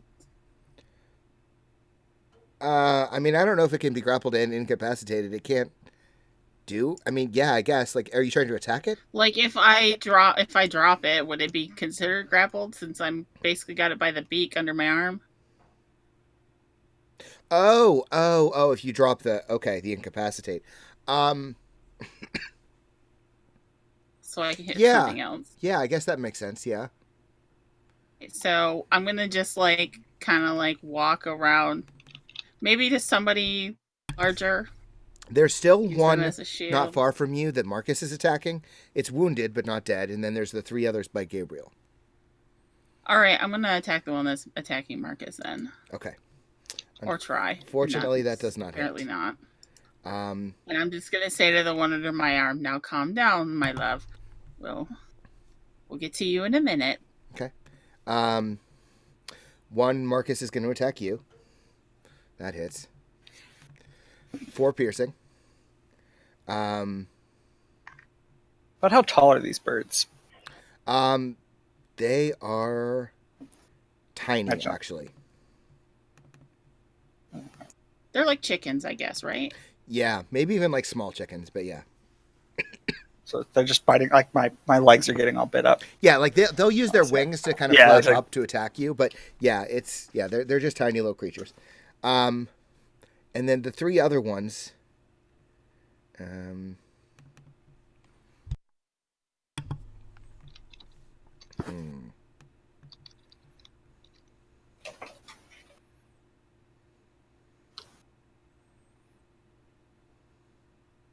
I mean, I feel like they can only. Well, no, Faith is there too now because you ran up.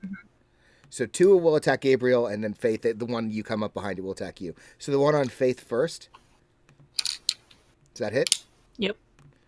The one I 6? have isn't charmed anymore, too. By the way. Right, I know, but it's grappled. I get it. Yeah. Gabriel, nope. Oh shit, probably not. Nope. Okay. So yeah, they take their turn. Now Faith, it's your turn. Ouch. All right.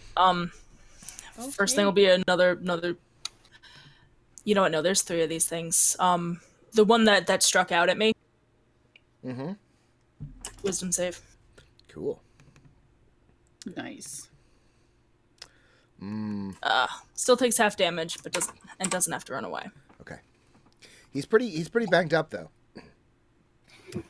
Anything else? And- Your turn. Bonus action. I will bardic inspiration. Gabriel.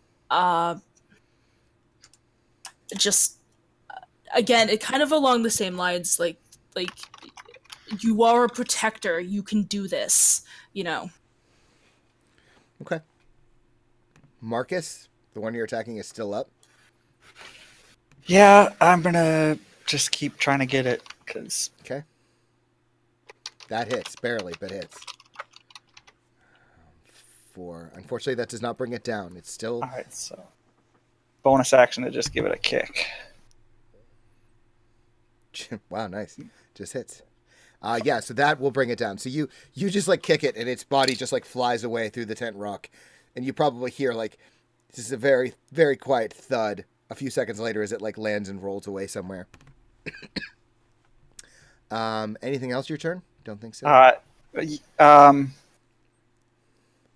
guess I just move after it so I can collect it. Oh, okay, sure. Yeah. Gabriel. I'm in melee range, so I can't use the crossbow. So I'm gonna pull the dagger that I have left. The one that was attacking the boy, the one that I shocked before, I'm gonna attack it.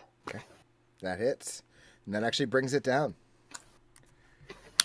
So yeah, you swipe at this tiny little creature and you just like cut it. A little bit of this like gross, weird smelling blood like splashes against the tent rock. There's 2 others left there with you. Anything else your turn? Is it still silent where I'm at too? Yes. Okay. Yeah, I don't do anything. Just hold my position on top of the boy. Okay. Yankin. Same thing as before. Nearest one gets quarterstaffed and trying to get all the people who refuse to fight in a group so that they don't get eaten by birds. Okay. Barely hits. 1 damage. I finally hit with a quarterstaff. My game is complete. Okay. Giselle, you have this grappled creature underneath you. Yeah, I'm just gonna keep it grappled. And the one in front of Marcus, is it still alive? No, Marcus killed it. Okay, the next most damaged one, I guess I'm gonna try and hit. So yeah, you have to go by Gabriel, and you do notice it is completely silent around him. It's 20 feet, so I mean this is pretty tight. So I feel like you'd have to get close enough. Do I actually have to go around him though? Because I can just magic missile, and it's 120 feet. Oh right, that automatically hits. Yeah, so that would work. Yeah, I'm just gonna magic missile something because I'm fucking tired of not hitting shit. Okay. So yeah, your magic missiles like fly through the rock. Gabriel, you see as they like slam into this vulture bird creature, and it like slams against the wall, but it's still alive barely. Now, if you behave, I won't do that to you. And it's just like, oh.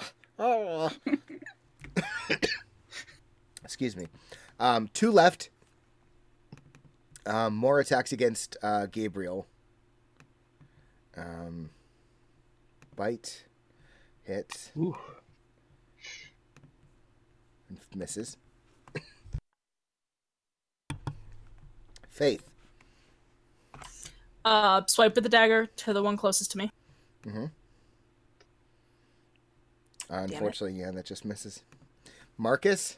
How bad is Gabriel looking? I'm less than half. Okay. I really need to stop doing that.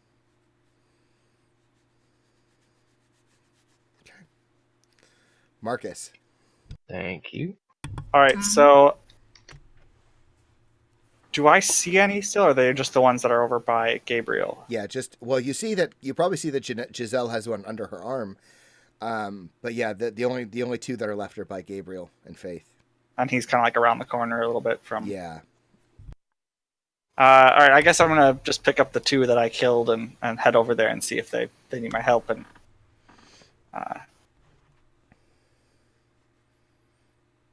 seeing there's still one live, I'm going to I guess pick up a rock and use my sling. Well, did you pick up those 2 things? Just to, or I guess not to carry, just to like put them somewhere. Like, I don't know. I don't actually have them in my hands, I guess. Okay. So you use your sling? Yeah. Distance. Yeah, unfortunately, yeah. You just kind of move around the corner and it's too much to just quickly assess, and you just sort of fire off a shot and it just slams against a rock wall. Gabriel. One's very, very hurt. The other one's still okay. Yeah, the one that was just magic missiled, I'm going to focus on that. Try to take it down. That'll do it. Yeah, that brings that one completely down. And then there's the other one left. Anything else your turn? No, just putting myself between it and the boy. Mm-hmm. Yinkin. At this point, I'm assuming we have the civilians together. Yeah. And there's only one there. I'm not going to try and push past. So I'm just going to try and throw fire at it. Because I didn't see the fire doesn't work real well. Okay. So one... so it hits, but it seems to have 0 effect on the creature. Well, Did I see that one this time? damn. Presumably, yeah. Giselle. Okay. Now that I know that fire isn't gonna work on these guys, Well, maybe it's I'm just going Yinkin's to fire. cross- You don't know. Go ahead. It's fine. I'm just fucking with you. 17 hits. Nice. Okay. Miss Celinda's higher damage. Level 4 is 2. not bad though. Okay. Yeah, so it takes 4 damage. And its wings seem to like crisp up a little bit, like it can't move as well. Yeah, it's minus 10 feet movement, I think. Yeah, it's going to look at you, Giselle, and as the last one, it's going to. You are suddenly completely surrounded by silence. Just Well, shit. entirely around you. Marcus is there. You can't hear him.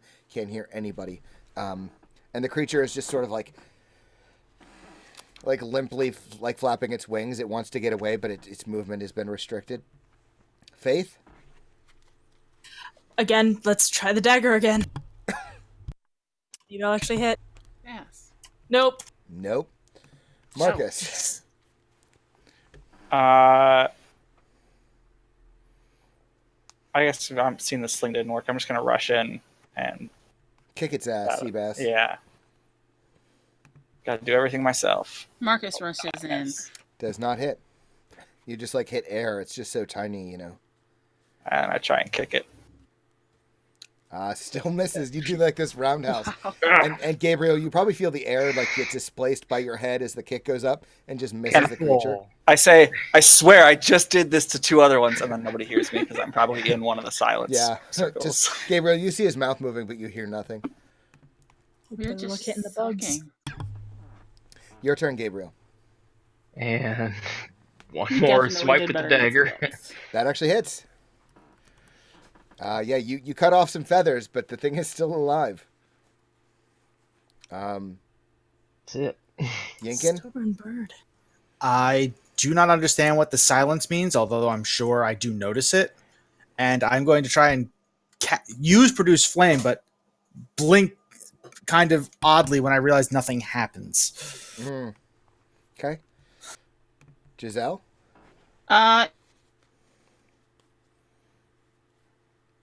thing is just like hopping back and forth limply, like obviously very close to death, but Gwen? Uh-oh.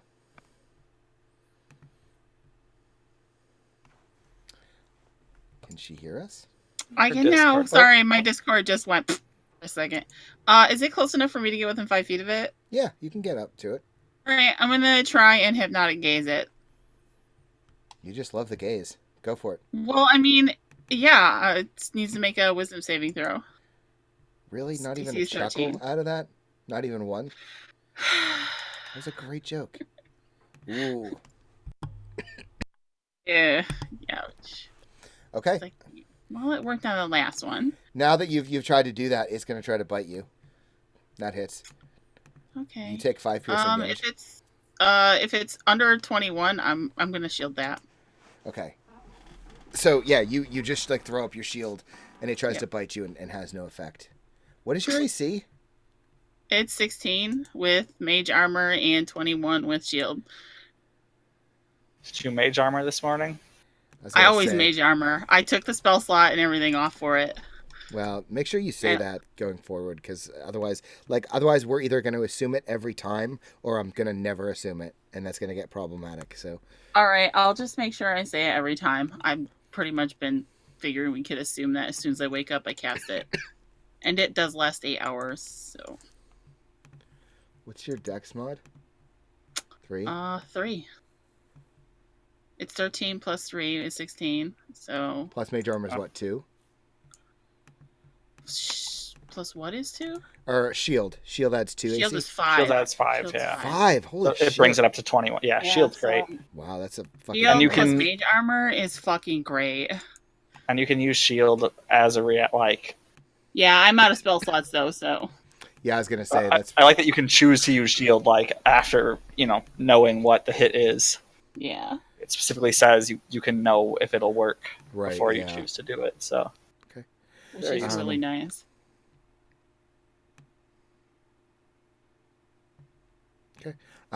Yeah, so then Faith. You going to stab it again? Is what unarmed strike just a D20 plus my I'm not proficient in it. What is it? Right?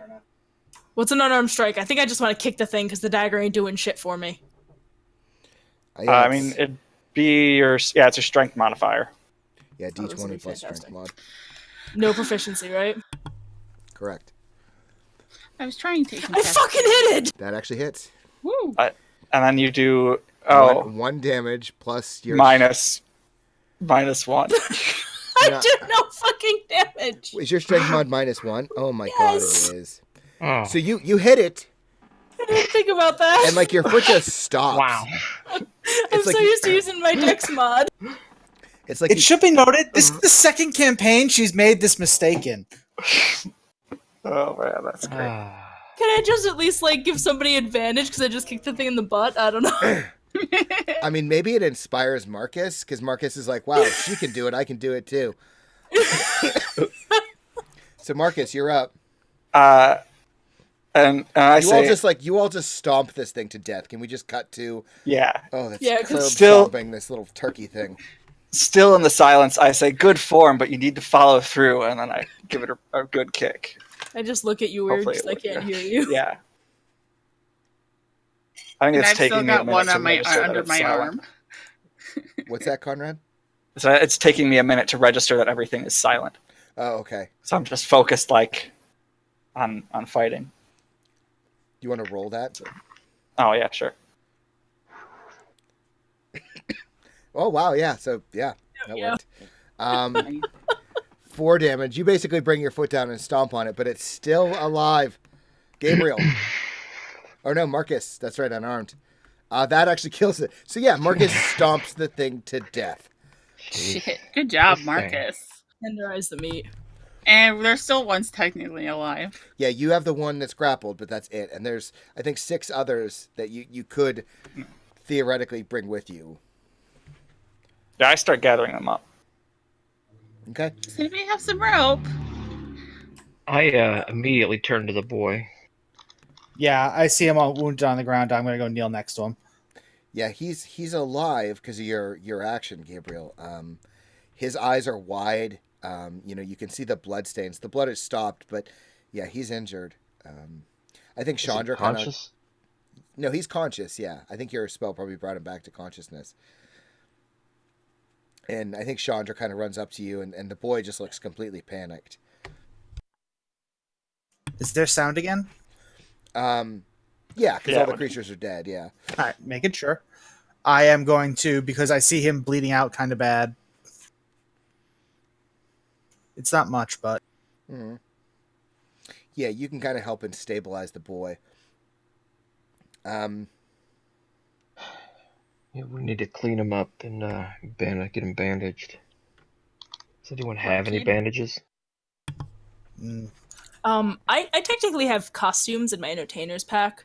I'd assume they're from my prior life, so maybe not perfect like silk material, but pretty like decent. I'll pull one of the costumes out and I'll toss it to him. Rip that up. Use it. It should work. Yeah, I'll cut it up and I'm pretty good at bandaging wounds, I guess. Proficient in medicine.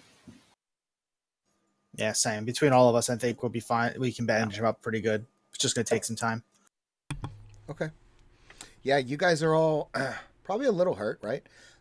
Except for Giselle, who I think took no damage.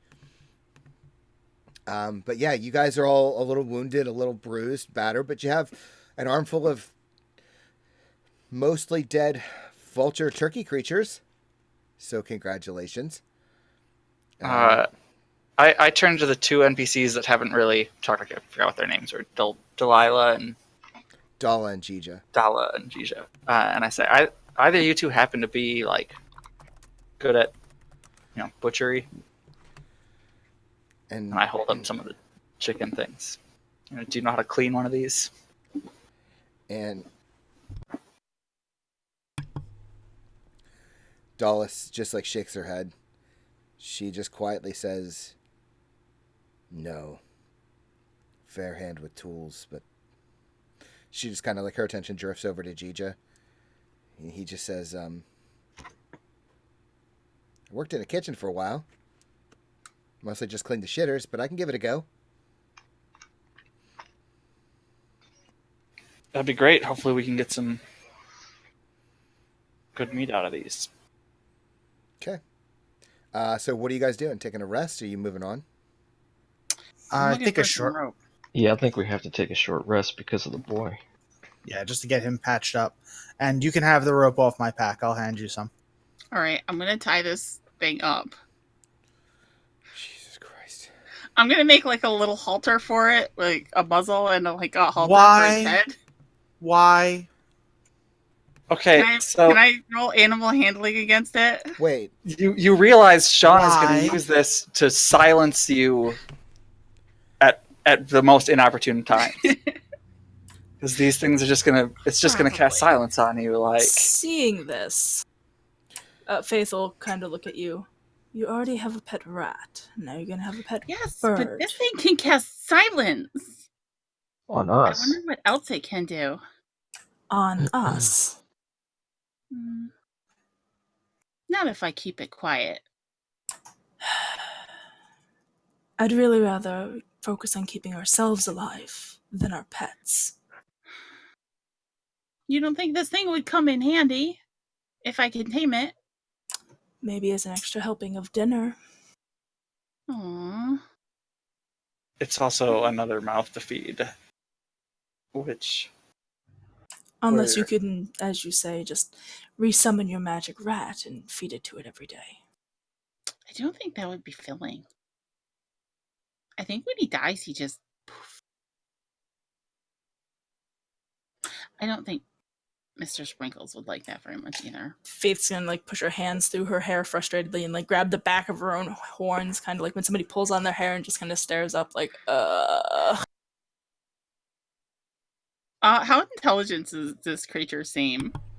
Um, Does it seem like it understands me when I talk to it? well, so first of all, I'm trying to think of a joke about what Mel just said.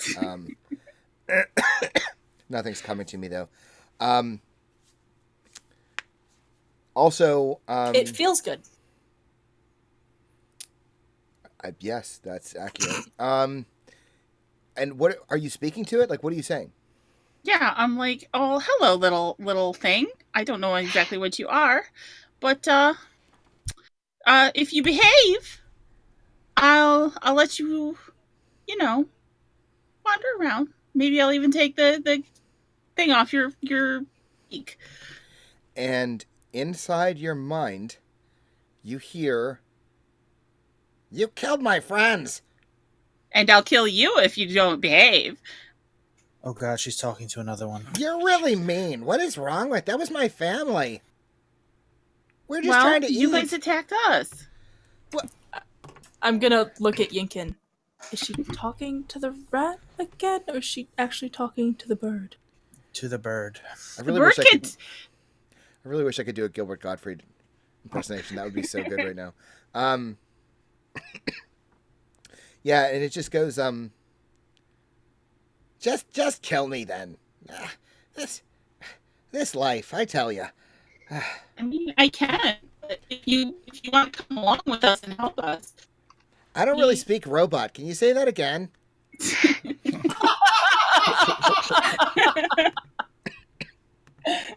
you little shit. Well, I mean, I can, but if you follow along with us and help us, then Why would I help you? You killed my family. because I don't know. And y'all are just, I want to stress this. You are all watching her argue with a bird who's not saying a goddamn thing. I'd like to think at this point we're just ignoring her. Like she's been put in the crazy pile with the old man. I think I see why they kicked her out of the city.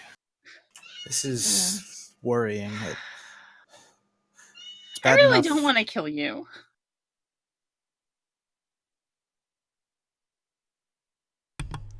Well, I don't really want to be your slave.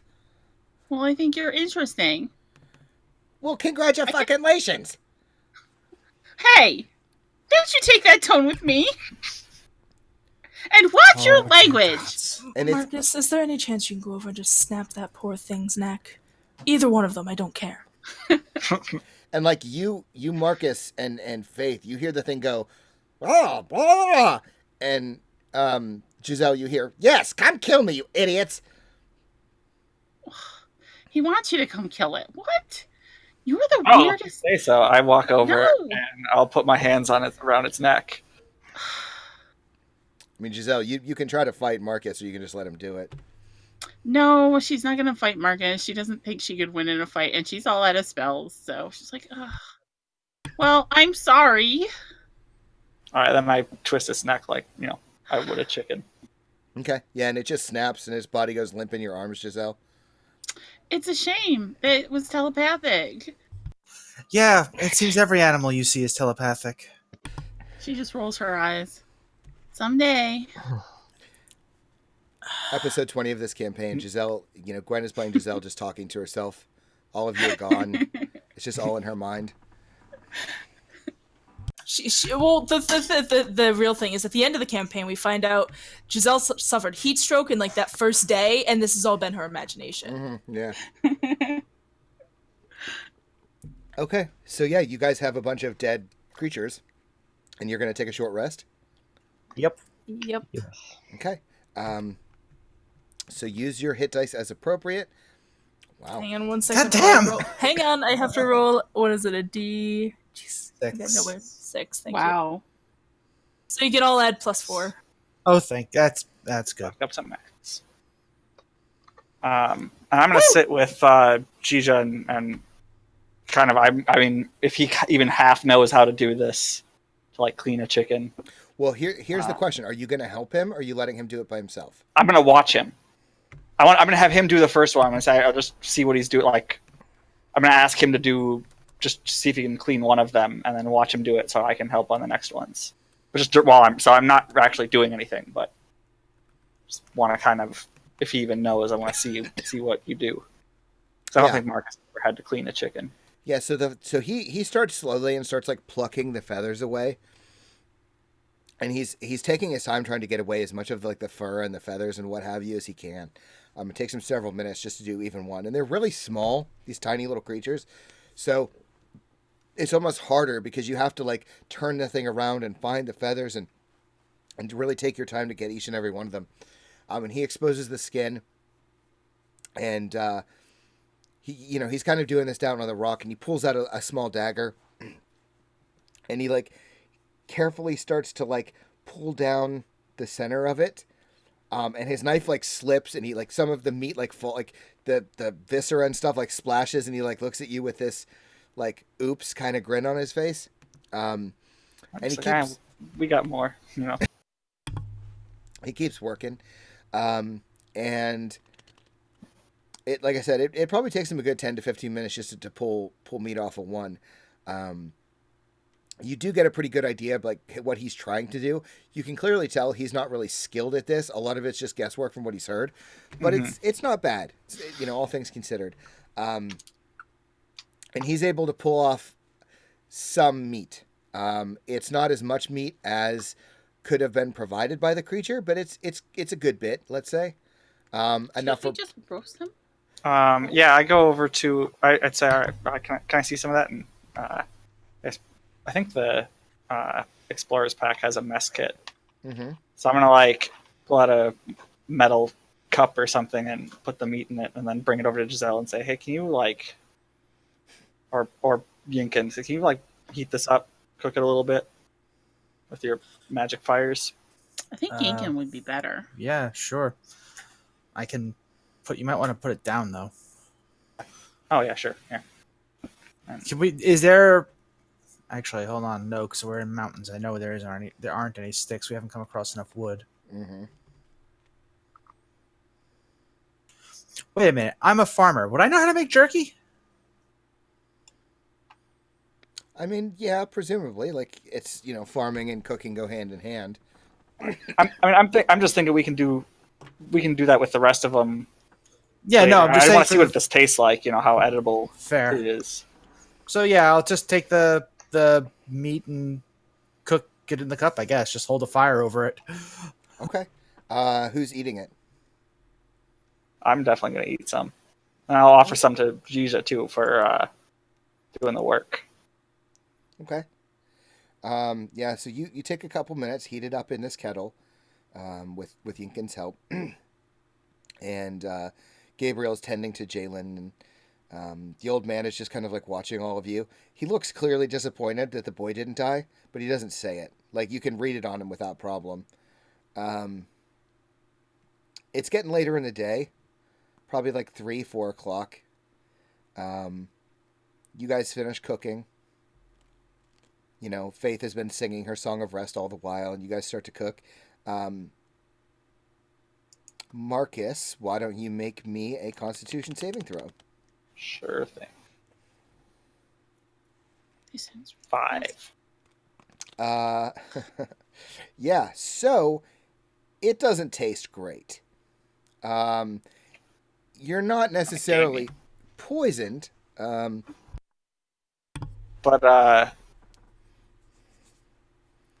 definitely gonna have some stomach issues in the Yeah, evening. it's gonna give you some issues. I'm thinking. I have an idea. Okay, I have an idea. So yeah, it's yeah. You're not gonna have a great night. And there's not a lot of meat. You only maybe took a bite or two. It was cooked through. It's chewy in the ways that you don't want meat to be chewy, but it's edible. It'll give you some energy if that's your only goal. Gija kind of watches you before taking a bite himself. Like, he's making sure that like you don't just immediately spit it up or vomit. And he's going to take a bite too, and he will make a con save. Okay. Yeah. So he takes a bite, and kind of you see him working with his teeth, trying to chew it down. And he manages, and just like looks at you, and it's not enjoyable food, but like I said, it'll do the job. Yeah. Well, Just because we only cook so much and we're stopped anyway. Well, everybody else refill your water while you can. It's hot enough. thank you, Yinkin. I'm not very good in a fight, but You're good at keeping us alive. we'll see. It's only the third day.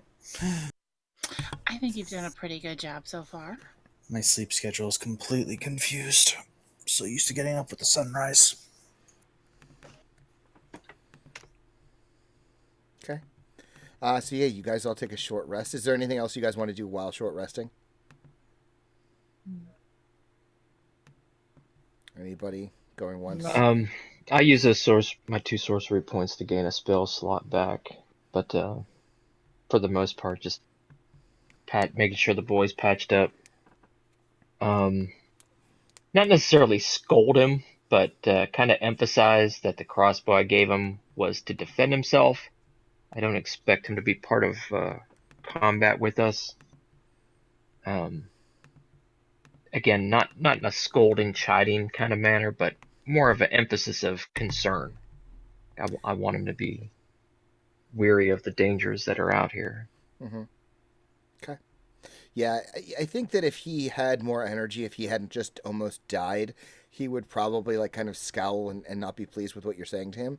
But given his current situation, he's just like letting you, give him that lecture, and he's ready to move past it, kind of thing. Anything else while you're on your short rest? Going once? No? Okay. So why don't we take a break? Because Sean definitely needs some more water. And then we'll meet back here at about 20 after, give or take. I might have to go let the dogs out, so it might be a couple more minutes. Who let the dogs out? I have to go heat Sounds something like a up plan. for dinner real quick, so I might be a couple minutes as Okay. well. So like let's say like 20, 25 after, somewhere in there, just to be safe. Being a little flexible today because, Yeah. sick and all that. So, all right. Yeah, we'll take a break and we'll be back in a few. All right. See you Cool. in a few minutes.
coming back in.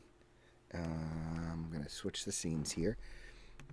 I see you in chat, Izzy. Thank you for popping by. So, yeah, you guys just finished a short rest. Had quite a bit of a weird encounter with some vulture turkey creatures. You taste tested one, at least Marcus did. We'll see how that pans out going forward. It's not I good, wish but I it's edible. interrogated that more, come to think of it now. Interrogated the turkey vulture creature. Yeah, I mean, we finally got something that was sentient and could talk to us, and I should have interrogated it more. We? What is this we? You I were said talking-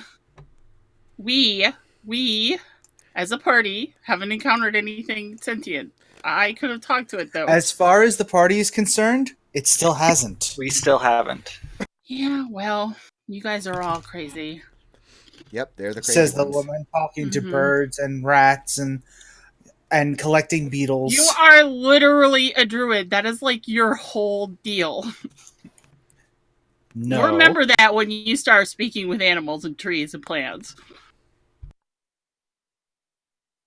I'm a I don't know how to be a druid yet, so don't expect that anytime soon. I talk at animals. Yeah. I A can lot just, of us who have magic are just not exactly understanding that we have magic. It's just something we can do. We don't understand it like you do, Miss Wizard. I'm pretty sure you're the only one who has actually studied magic. Especially since, magic's not allowed. Mm-hmm. Mm-hmm. I Yeah. don't say I understand it completely. I literally just Anyway. woke up one day and it started happening. I don't understand that my music and my words have power.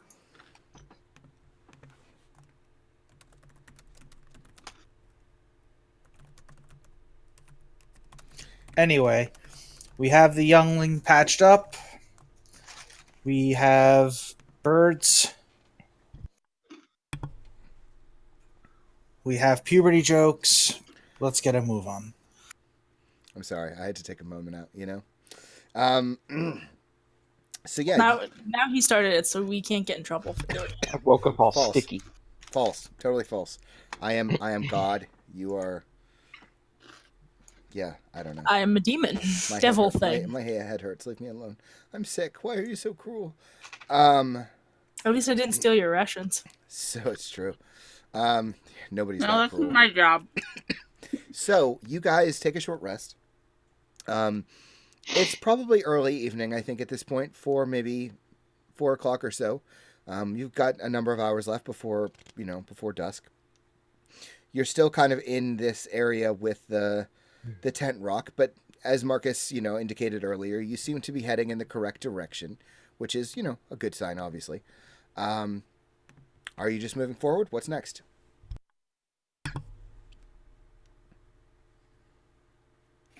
I suppose, course correct a little bit, and then. And just I with do our keep some of those birds. I don't keep all 7 or whatever, but 2 or 3 more or something. Put them in my pack.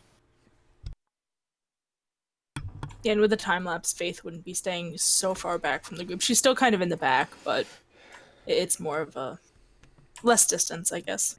Sure. Okay, not a problem. So you guys continue moving through the tent rock, and you very occasionally hear the sound of flapping wings and things, but they sound far away. It's less scary now that you can put a face on it. And you travel. We'll say we'll skip ahead for like a day or so.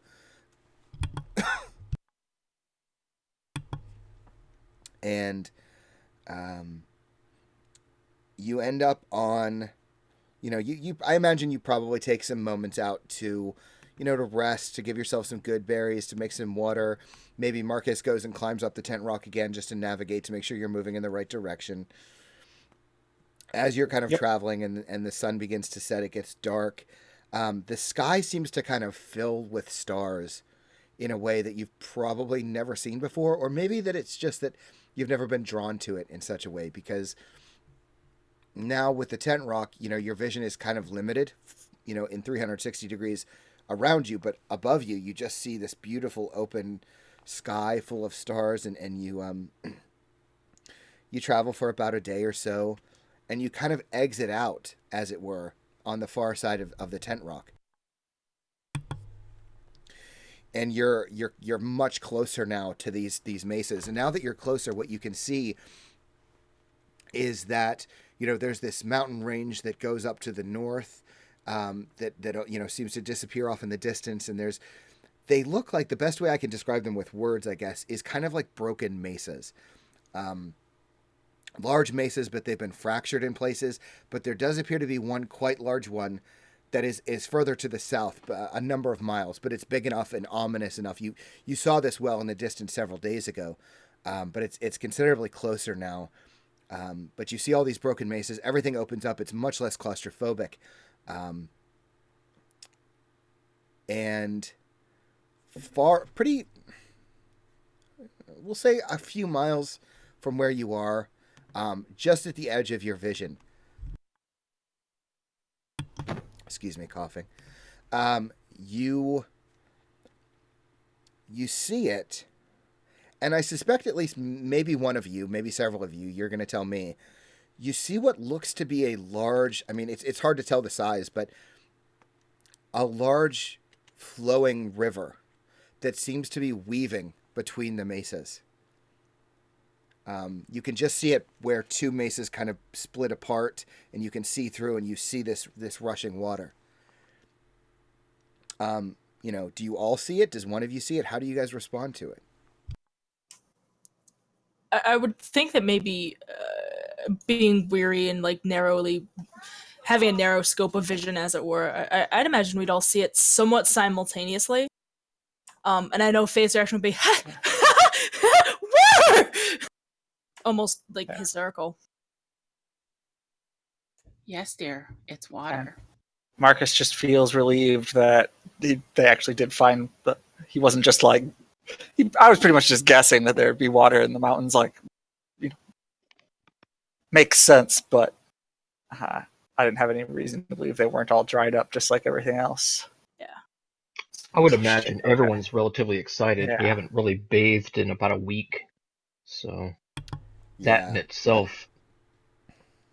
Stinky doody. And that stench is definitely present between all of you. Hey, I have prestidigitation. Anyway, And crusty undies. does nothing for your clothes. It does, actually. Jesus, would you stop? So, you see these large mesas. You see this river weaving between. Now that you're kind of out of the tent rock, there's a light breeze blowing. This is probably the first time you felt anything like it in several days, that you've been kind of like navigating through the Badlands and the tent rock. What do you do? Well, I say we make for the river and see if we can find some sheltered cave to kind of make a camp in, that we potentially like explore this area and return back to. Since a river will provide a good source of water, might be fish there, and if any other survivors are out here, if they found this, they would probably not wander far from it either. Is there any kind of vegetation? Yeah, there's definitely things are starting to grow. You're actually seeing a few trees, some large bushes. They might have berries. Some not huge trees, not like redwoods or anything like that, but they're the kind of trees that grow out to kind of catch the sun when they have to. But yeah, there's definitely more vegetation here. Life seems healthier here. I was going to try to make a life was made for a living joke, but nothing came to me. Definitely someplace we want to get to. If nothing else, we could take some time, collect ourselves after what has been an honestly harrowing few days. Be forage for something other than berries and. But yeah, other things will live around here. If there's a flowing river, we can We find can something wash the better kids' to eat wounds than properly. these birds. We can get food, berries. Yeah. We need to Actually, be more cautious as well because predators are going to be by. Everything's going to be at the water. Well, if It's predators life, come by, so. we can hunt those too. we have Only Might something have- worth defending now, and not just continually moving past everything. Walk and talk, I think. Yeah. It's- Okay, so you guys are just heading for the river. yeah. Oh yeah. So you take the requisite hours to hike out in that direction. Just feeling the wind on your back. It's partly cloudy today. No, not in the way that there's a storm coming. Just some light, fluffy, happy clouds passing through the sky, and the wind is just blowing just right. And there's some of you may be familiar. The smell that water has, especially rushing water, starts to kind of creep into your nose, and you can feel that wind blowing as you're moving through, getting near the mesas. Since we stretched out the time period, Mm-hmm. was that one lightning storm the only significant change in the weather? Like, has it just been mostly dry and Mostly, yeah. okay? Yeah. So you guys Nice. begin the hike to the river. You're seeing these large mesas raising up above you, and browns and greens, and that kind of like muddy reddish brown that's not like horribly ugly. A few trees passing by these large bushes and shrubs. It's quite a change for you, for sure. So you make your way through, and you find this river, and the river is quite large, passing between these mesas. Like I said, it seems to almost weave between them. You hear the rushing water. You can almost feel the temperature change as you get near. This is presumably the water is rushing south, coming from the north. So, presumably it's rushing from the mountain range to the north. What do you guys do?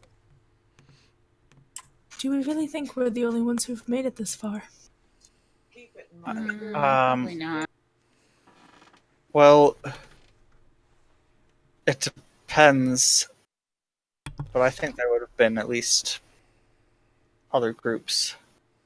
How long they survived, or they made it here, or What they encountered?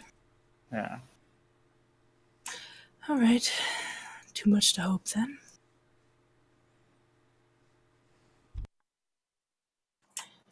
Do we see any? Sorry. Do we see any other signs of life? Specifically, like what kind of life? Creatures as opposed to just plants. I feel like either nature or survival. Check.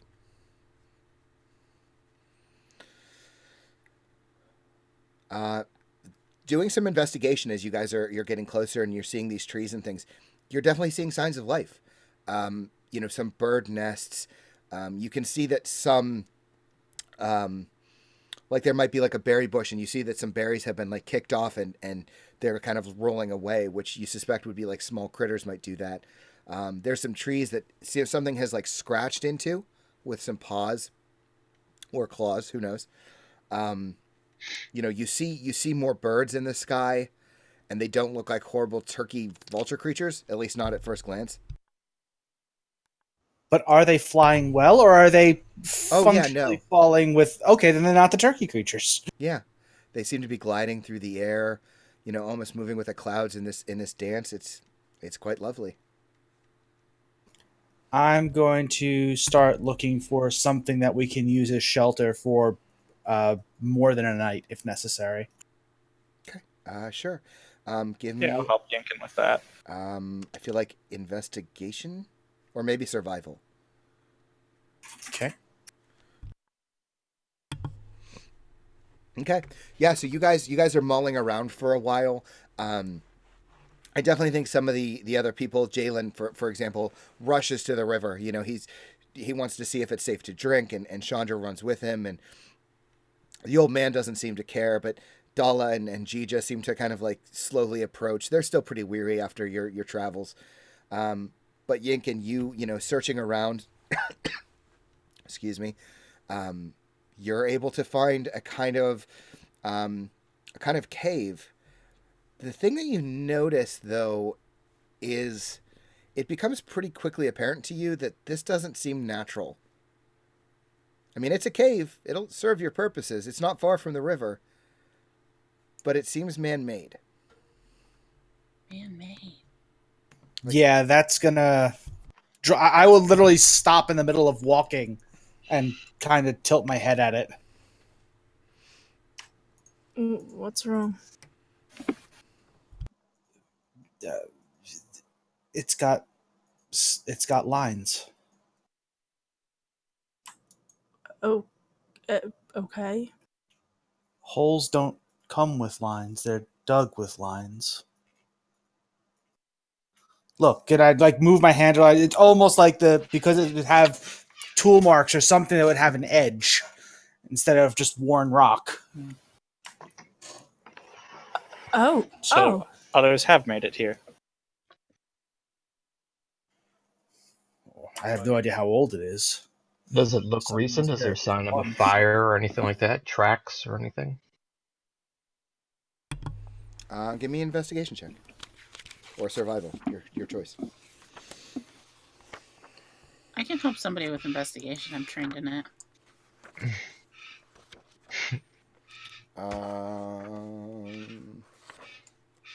Sorry. Now would be a real good time to have dwarves. So, Giselle, you could hunt out on your own if you wanted. Sure. Or, yeah, if you want to, that's fine. Yeah, I'll investigate on my own. We need to have like a robot dance. Yeah, my internet today is being a little fussy. Sorry, I'm like looking for something while we're talking, so if I get a little distracted, that's why. Yeah, Giselle, you're able to kind of like look around this cave, just the entrance. I assume you're not like walking down into the cave. No, she's just gonna kind of look at the walls, investigate. Okay. Anything interesting she sees in the very mouth or very, very front of the cave. Yeah, so there's tracks here. Probably not very recent. We'll say within a month or so. Old enough that they haven't been disturbed recently. They look humanish.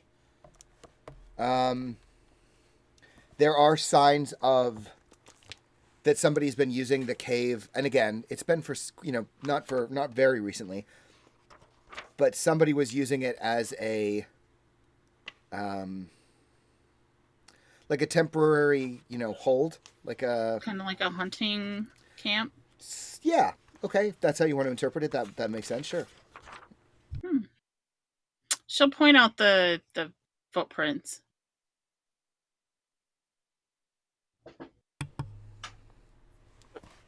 They do look humanoid, correct? Yeah. All right. So, Whoever it is hasn't been back for a while, so. No, but that still means, the last celebration was months ago. And it's taken us how long to get this far, so this person's been out here for a while. Or they're not from Bastion, perhaps? That'd be interesting, wouldn't it? Everyone's from Bastion. We don't know that for sure. Let's, instead of jumping to conclusions, let's just get closer and see if they mind sharing their shelter. I don't want to weather another beetle storm, no matter how nice some of the after effects were. That is true. Yeah. Do you want to explore the cave, then? Yeah. I think we need to do that. We absolutely need to do that. It's near water. It's defended from the elements. Make sure there's no hidden entrances in the back. Yeah, we have. Make sure there's nothing intentions of living staying. in it. I'll cast ritual cast detect magic as well, just to make sure there's nothing magical here that could, we don't want to, end up with our ponies getting stolen in the middle of the night. You know what I mean? We don't We have don't ponies. have ponies. I don't think I've seen a The Lord pony of the in Rings like. joke. I miss my horse. I miss second breakfast. You had a horse?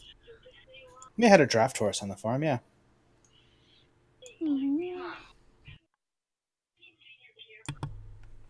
Sorry. Will you cast detect magic for me in chat, assuming it works? Yeah, just That's one heck Matrix. of an assumption. Cast detect matrix. yes, detect matrix would be great.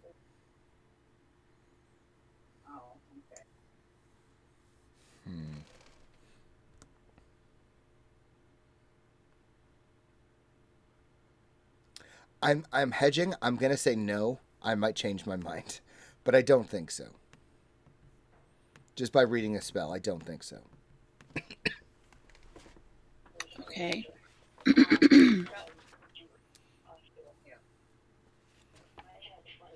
Well, detect magic doesn't do anything.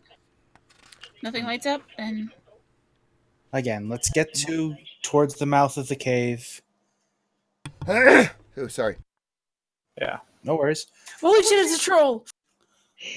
It's the cactus. Wait, where is the? But yeah, can where I is the see cactus? the cactus? We assumed we'd lose it in the mount. Well, not the mountains, but in the tents. But can I see the cactus? Make me a perception check. I can't see anything but a cave. Yeah. Look, there's a cave.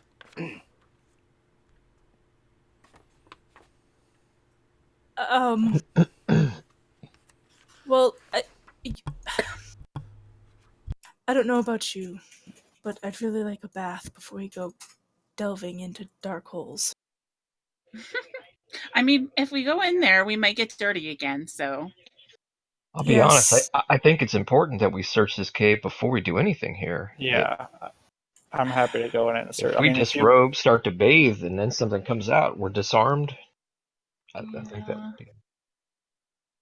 I believe we should take baths in shifts too. If you haven't noticed, it's not like I'm very useful in combat. I won't don't be need that much more armor, determined. so I'm good without my armor. But you've gotten us this far. I mean, if you want to stay at the entrance base and with our non-combatants, watch out over we them. can guard them. Faith will look at the NPCs and just kind of look back and... Alright, yeah, I'll stay here with them.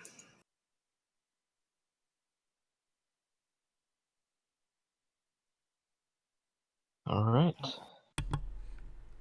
Should we go explore this cave, Gabriel? Let's do it. Okay. So just the two of you are going? I'll go as well. Okay. All right. Sure. So the three of you head into this cave. You see the tracks going in. You... Excuse me. You do see signs of life. As pointed out by Giselle, seemed like people were... you can kind of see where the dirt's been moved. Maybe someone had like a bedroll that would create that kind of shape. There might be some very old signs of a fire. Someone clearly tried to do like a good job of putting it out.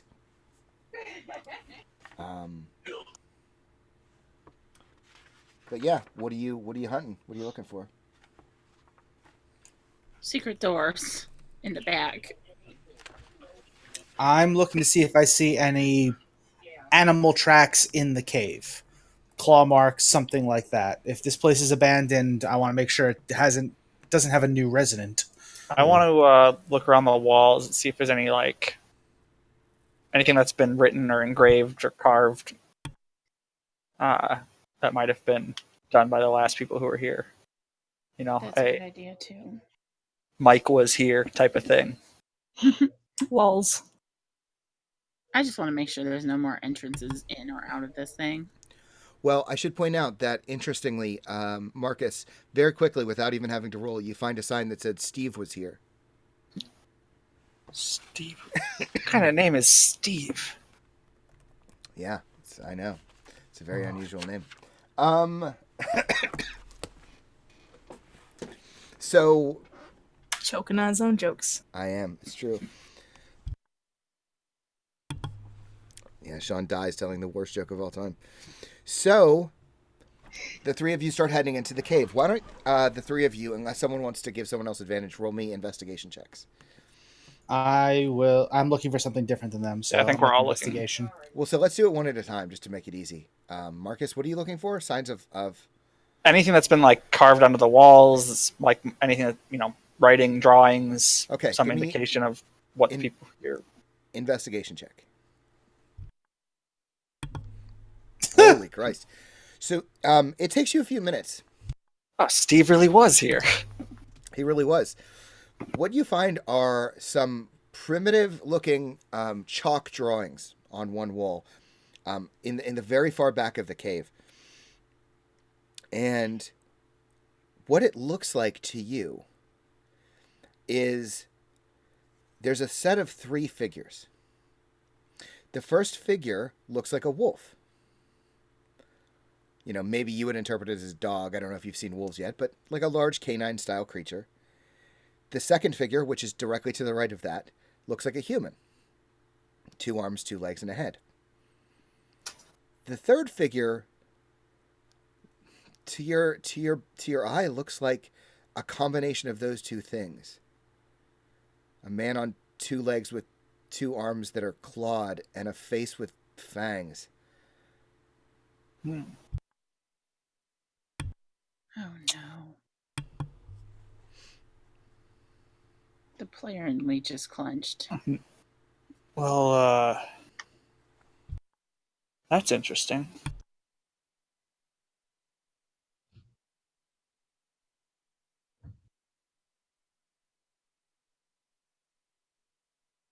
Very.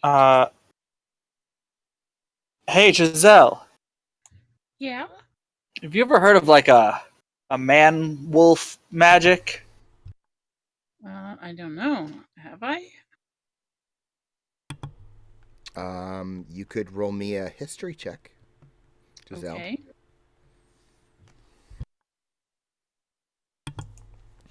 Somewhere deep within one of your mother's books, there is writing about, tribes and cults of men who would make spiritual bonds with animals in an attempt to assume their form and subsequently their strength. I'll pass that on. Interesting. I wonder if we'll meet some.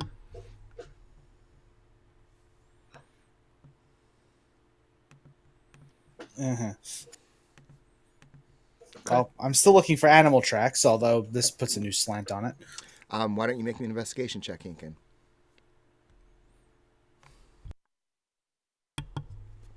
You kind of focus in on the tracks coming in and out of the cave, which look to be about human sized. You might find, I think, are you only inside the cave, or are you searching like around the cave, like outside of it? I would start on the outside and work my way in, I imagine. Okay. Yeah, and the thing that you find is it's weird and it's hard to describe. You see these tracks, and going out of the cave, some of them, as they're in human form initially, something about the shape of the tracks changes. Like the feet get longer and sharper. That's really all you can. It doesn't make any damn sense. I must be losing my mind. Maybe I have heat stroke. Gabriel, you were investigating. What were you looking for? Not necessarily specifically looking for anything, more along the lines of making sure that the cave is clear, that nothing is still living in it or anything like that. So I'm not I'm not really digging like these guys are. Okay. I just want to make sure nothing is in the cave. Okay. Give me, I guess, an investigation check as well. Yeah, it looks empty. Good. Yeah. Nice empty cave. He just Okay. kind of stands in the middle and just kind of like puts his hands on his hips and's like, "Yep, it's empty. Looks Yep. good in here. Yep, good. looks great." This house is clear. So, while they're investigating the Tave, Dave? What? The Dave? yes, you're investigating the Dave. What? We're playing Daves. What happened to We're Steve? playing Daves and Dragons. While those three are investigating the cave, I'm sick. Shut up. What we is? pick on you because we love you. I'm congested. Leave me alone. What is Giselle doing? I'm looking for any other exits or entrances into this cave, hidden or otherwise. So I'm probably just like running my hand along the wall, looking for hidden seams or like any obvious openings. Okay. Give me a, I guess, an investigation check. Sure. Yeah, there's no hidden doors in a cave. Okay. Nothing magic, nothing hidden. It's like, Mhm. okay.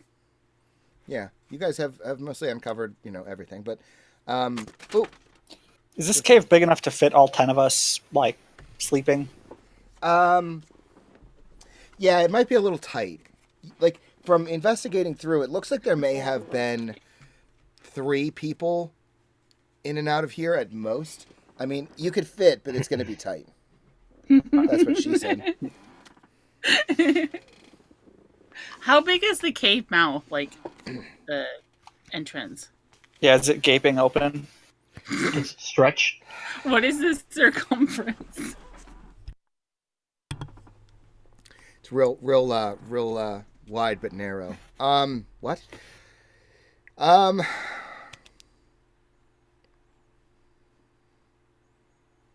don't know, like 5 feet, maybe 8 feet across, I guess.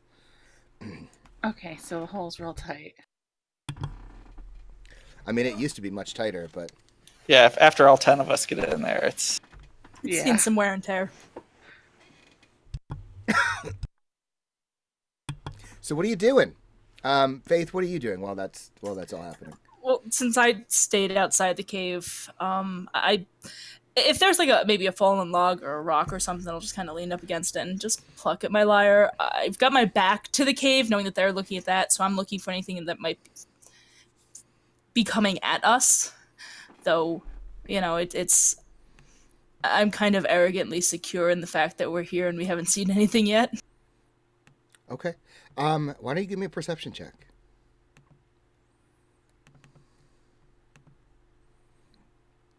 Yeah. Isn't that supposed to have a +1 jack of all trades? I don't know. You tell me. +2. There's a checkbox under your settings. with a I gear. haven't checked. Oh.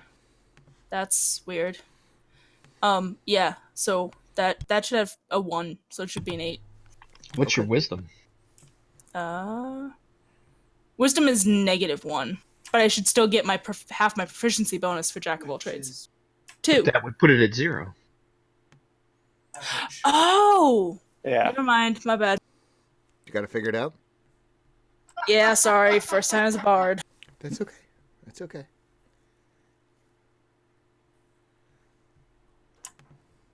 Sorry. So yeah, no, just a second. I'm just double checking.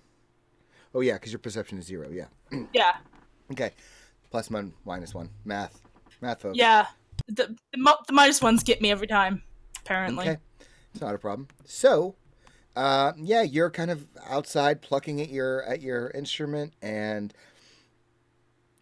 you see a couple of the NPCs are like, getting near the water, and some of them, Dala has reached down and cupped her hands and is like, splashing her face, trying to clean herself up a little bit, get away some of that stench.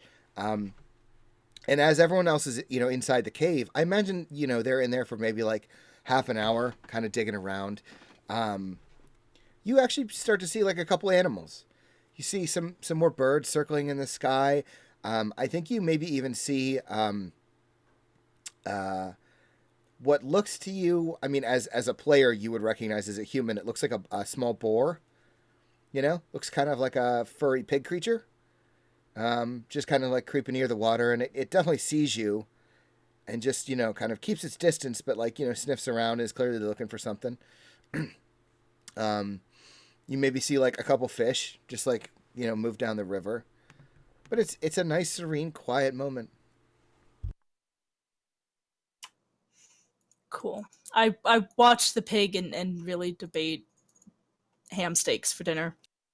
But seeing as how difficult the birds were at a smaller size, that I'll wait until everybody comes out of the cave. Okay, everyone else, you get your investigations done.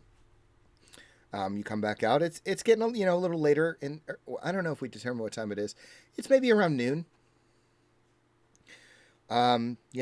Nice day. The wind's still blowing. The river's just bringing in that nice cool water, just chilling the air.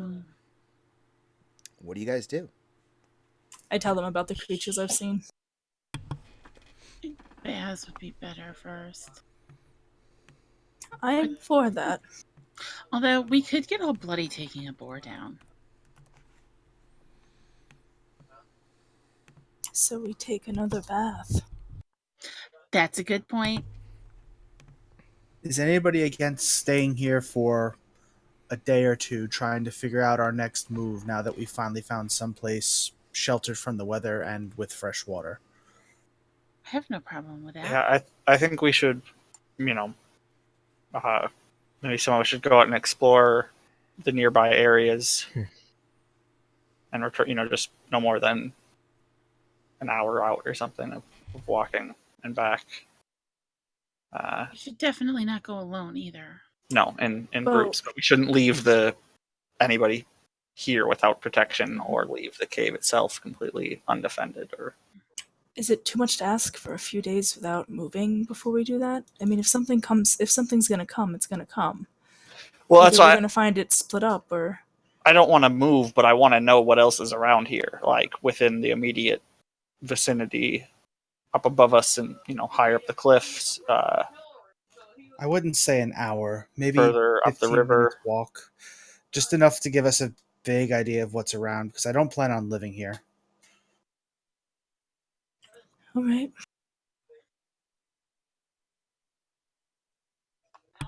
Where do we plan on living? I plan on living in Bastion, but that's just me. This is a good start. But I don't plan on going back either. I'm not going to ask anyone to come with me, but I have family back there. I'm not just going to leave them. But I need to go back with something.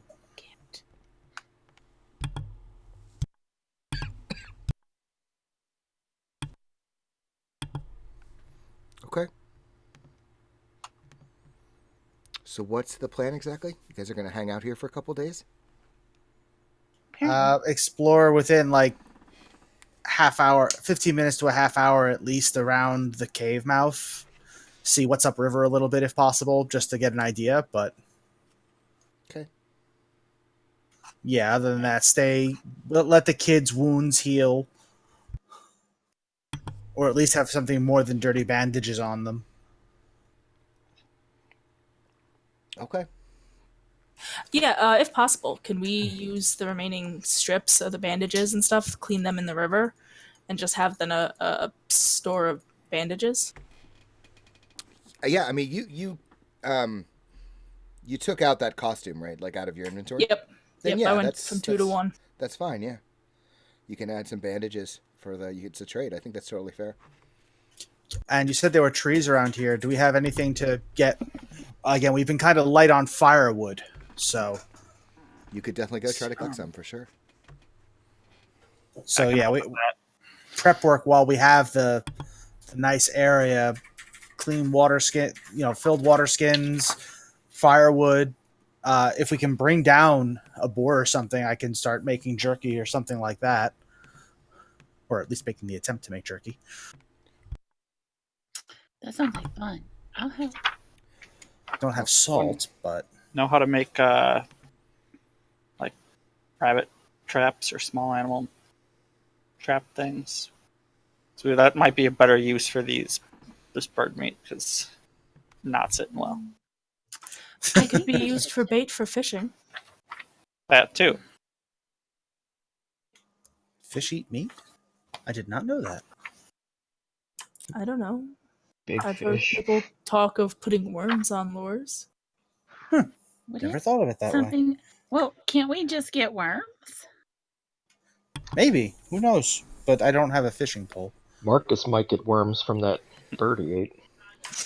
I hope not. But I could So probably yeah, make a fishing pole if we found enough wood. Perhaps we could fashion one. Yeah. point is we're going to start prepping for a longer trip than what Bastion gave us. Okay, that makes sense. So let's kind of like montage this. So let's say you're there, 2 or 3 days.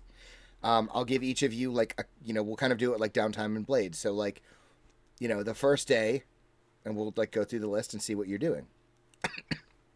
So, day 1, who's doing what? Because if you're doing stuff together, then we'll kind of wrap that all up into. I would actually like to see if I can forage for herbs for spell components. Okay. Yeah. Or cooking, whatever. Still. Spell components first, though. Okay. I would imagine that I at least know what the spell component herbs look like for my whatchamacallit? My rituals. Okay. I'm just thinking. Probably a nature check. Yeah, nature or survival, I would imagine. I think nature, because you're, They're the same. it's So. not- Are you yeah. proficient with a herbalist kit? No.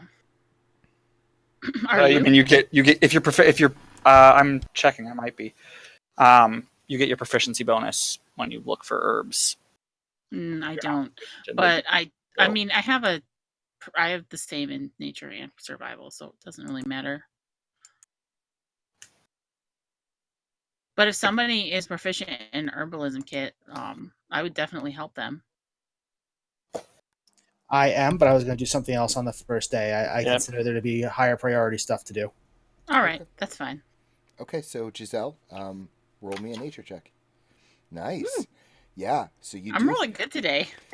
You do well. I don't know. We had that like 4, 5, 6, 7, 8 thing. So. That was just one though. Well, and there was a lot of really shitty fucking attack rolls. Never So mind. yeah, you are able to find some herbs. Nice. Probably just like maybe 2 uses. All right, I don't know if that makes sense. maybe like 5 gold worth. Yeah. Okay. Who else? Day 1. Yinkin, do you have a plan? Yeah, I am definitely going to go around and essentially find what we can gather over the next couple of days, like explore the area around our new little cave, where the firewood is, how far to the river things are, if there's any edible plants that I can find. I'm not actually gathering anything. I'm just trying to find it. Okay. I feel like perception or survival probably for that. Okay. I mean, survival seems literally what the thing to roll, but okay. Yeah. It takes some doing. You kind of have to hike back and forth. You follow the river. You come back. Exactly. It takes you a number of hours, but you are able to find most of what you're seeking. The wood is simple. You do find quite a bit of wildlife here. Some small, some fairly large.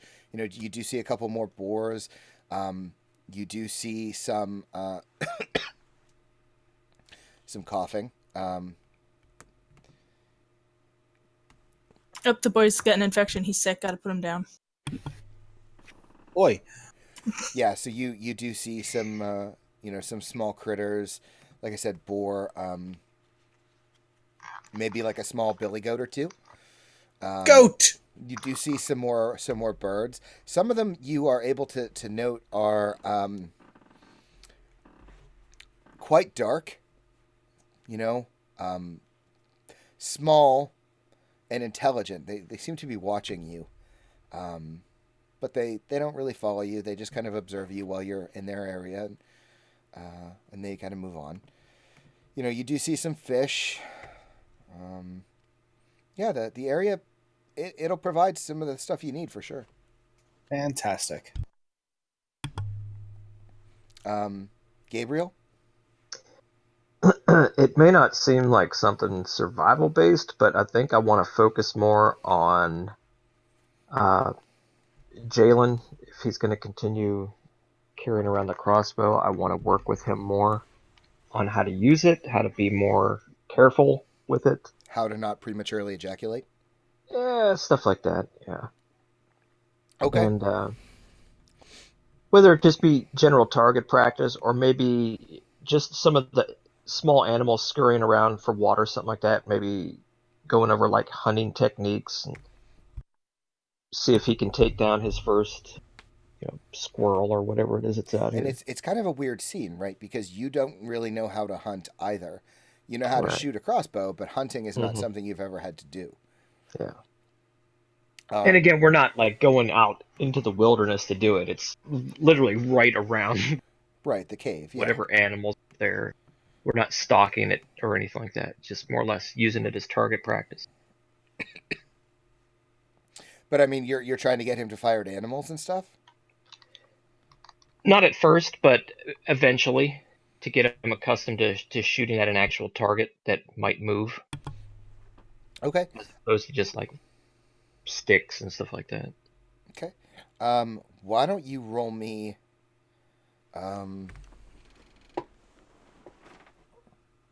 I'm going to say survival.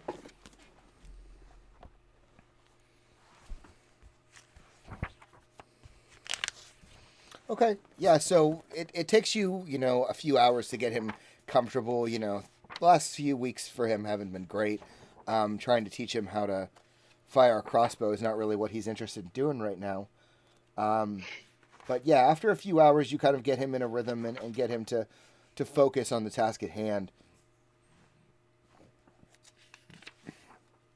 Excuse me. He loses a couple shots. Seems to improve a little bit, but mostly it's about getting him to like calm down. Mm-hmm. He's that's going to be his biggest obstacle for sure.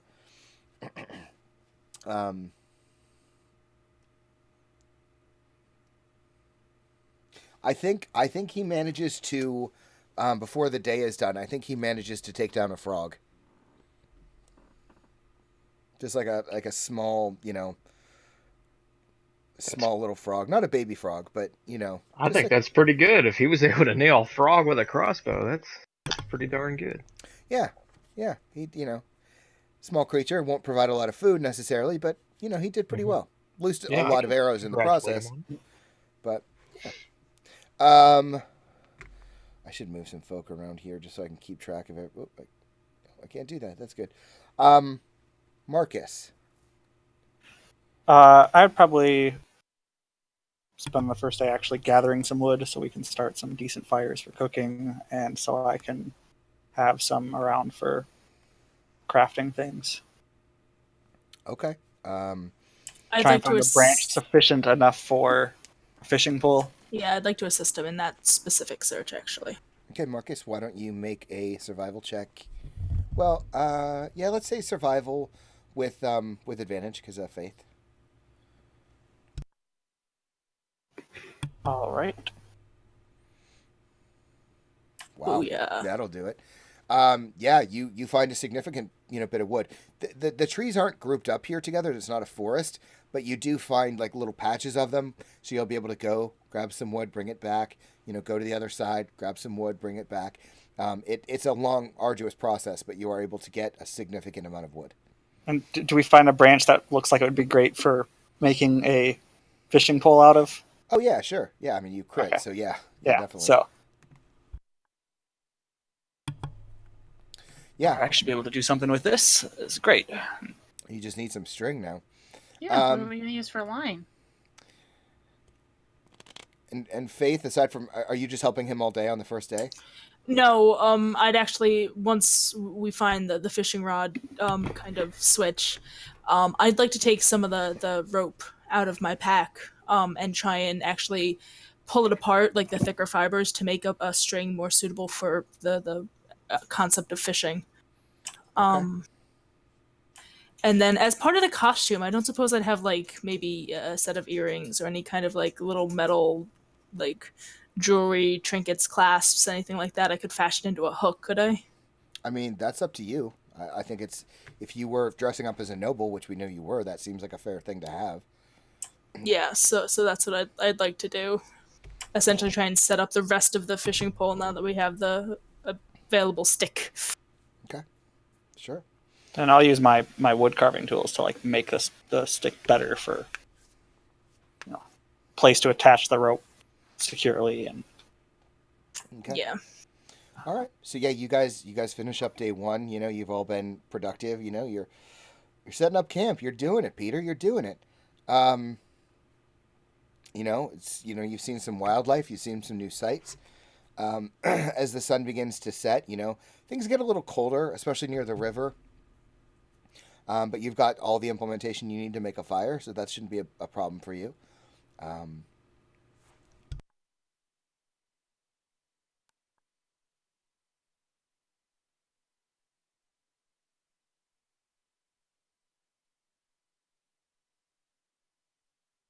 If we're all going to be cramped in that cave, before it gets too cold, I would still like to bathe. That makes sense. Ladies first. Faith will just turn, walk off. She'll start stripping. Okay. Dala will go with you for sure. Chandra, I think Chandra kind of pauses and looks at you, Gabriel, like almost like for permission, like if she should go with them or if she should wait for you. I think you should go with the ladies. Yeah, she looks a little dejected, but yeah, she'll go with. Giselle, do you go too? Yeah. Okay. Any chance to take a bath? Okay. So you guys head out. The sun is starting to set. Water's getting a little colder, but it's water's moving pretty good too. I mean, it'll definitely clean you up for sure. You take some time and dip yourselves in the water. Maybe wash your clothes. I don't know. You maybe see a couple. You see a couple fish kind of like swim past you. You see more birds in this. Oh God! It touched my foot. Sorry, I had to. That made me jump in reality. That makes two of us. Made the cat jump too. I think that makes Giselle just almost fall over laughing in the water. Yeah. You see some birds starting to nest for the evening overhead. And kind of quiet falls over the area. And you guys finish up your baths and you go back into the cave, I assume. Yep. And then the boys, you guys go out and bathe too? Please. Yeah. Okay. Only after the ladies are done and dried off, though. Should we go spy on them? What? I mean, Chandra definitely will. Boys. Like, she doesn't ask for permission. She just goes. Well, if Chandra's going, then I'm going to follow her. Okay. You know what? Fuck it. So Dala has no interest in it, and the boys go out.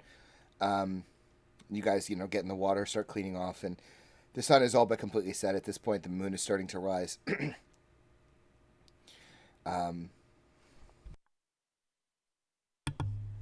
Excuse me. I need everyone to make me a perception check. Oh, you poor boys. boy. They're gonna interrupt our splash fight.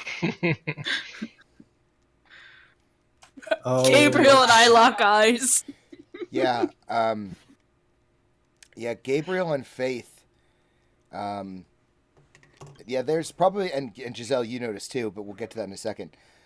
Gabriel and Faith, there's a moment where maybe it's probably Yinkin. Well, no, that doesn't make sense. Hang on. You know what it is? I think it's Chandra who comes out and she's trying to hide to get a good look at Gabriel. And when she sees him in his full glory, I think she gasps audibly. And that draws all of your attention. And immediately Faith and Gabriel like lock eyes like, oh shit. God damn it, girl. And Giselle, you kind of turn to like try to hide before they see you looking.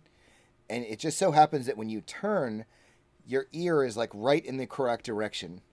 And somewhere up the river, you hear a pained, awful howl. Like it curdles your blood. And as soon as you hear it, Gabriel and Faith, you pick up on the sound as well. Followed shortly thereafter by Marcus. Yinkin, you're just... I'm under the water. Yeah. I don't see any of this. You're washing your hair underneath the river. Aren't you bald?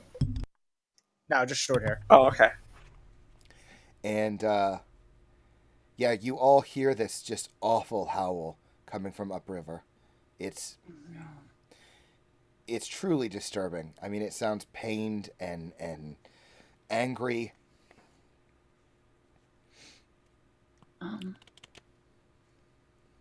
Well, you boys might want to get your clothes on. My head pops out of the water.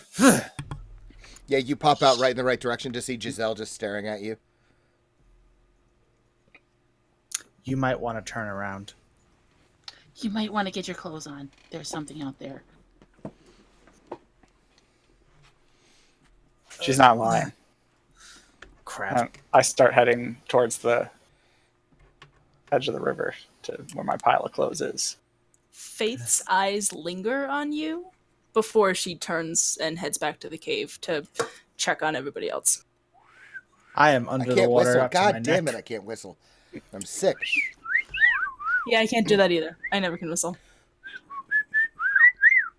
That's what the sound effects are for in Roll20. It's true. Yeah, I forgot about that, actually. I'm sick. Leave me alone.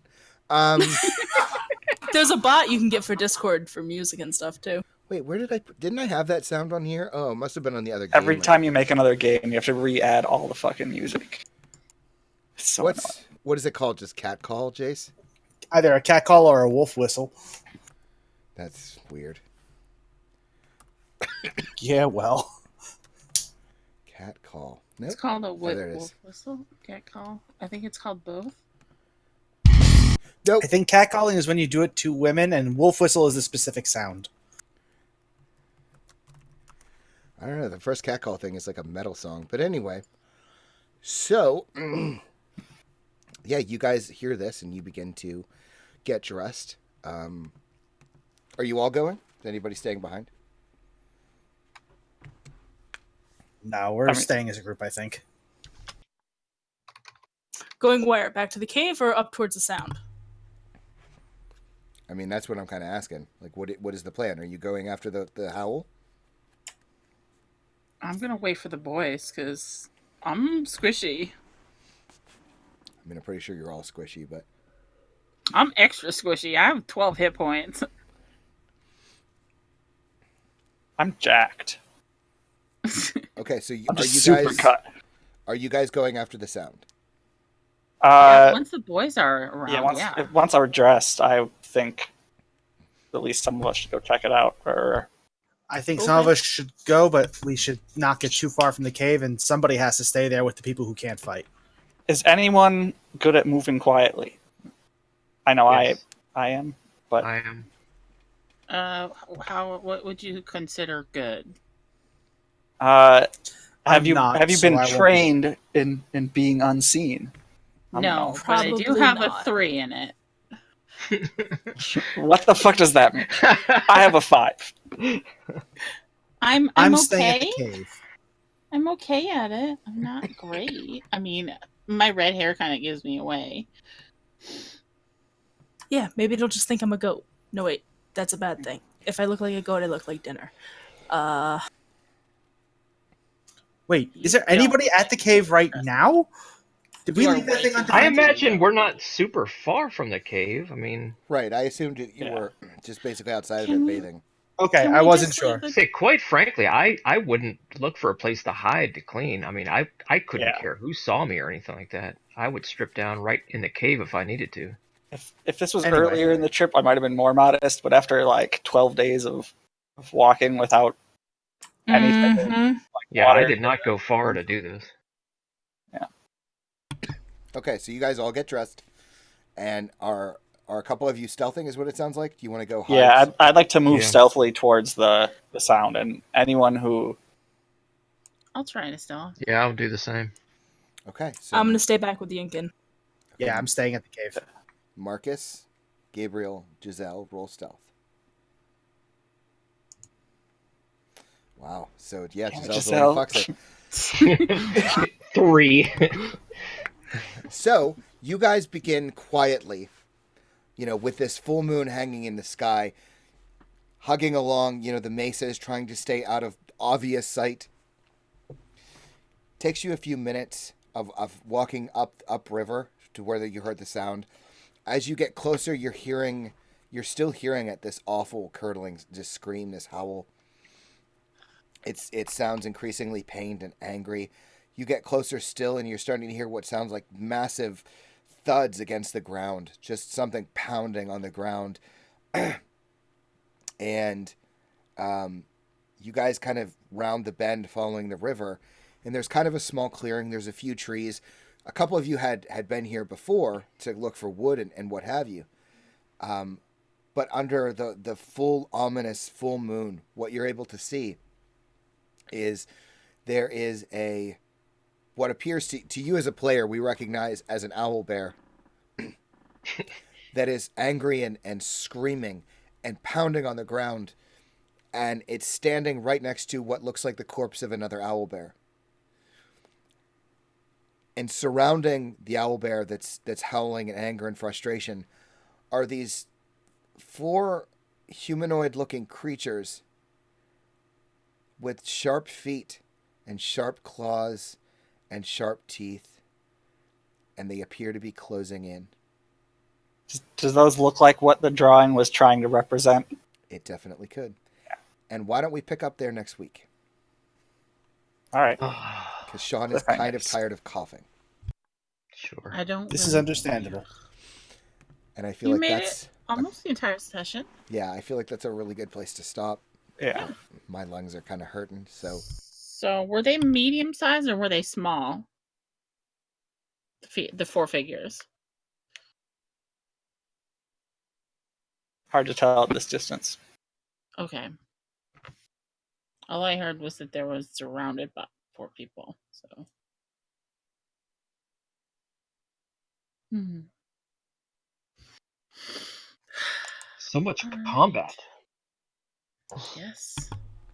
It's like I know. we're in a blasted wasteland of horrible creatures or something. Get a new cantrip at level 4. I think I'm gonna learn Firebolt because I've seen everybody else do it. Then I'm just going to throw... I'll Everything I teach throw you. at you is going to be resistant to fire. Half of the stuff you have has already been resistant to it. Well, I can find more stuff. I mean, fire resistance is the most common resistance in the book, I believe. Because it's also like the most common magic damage type Well, or elemental type. Besides slashing, bludgeoning, Yeah, I mean, yeah. and piercing, but But of that's the- like fucking everything has that. It seems like. Yeah, okay. So yeah, I feel like that's a really, really good place to stop, so... I lied. I can't learn Firebolt. Fuck. Oh. Well, you can get a You- feat, and then you could You're take not. it that way. You haven't chosen your bard school yet, though. No, So not, you could, not if officially. if you go lore, then you can pick from. That's I mean, still can't get a cantrip. That's spells. yeah. Just like Sean said, just take magic initiate. Yeah.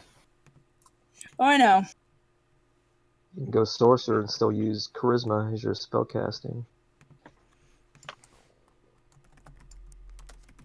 I'll teach you Firebolt.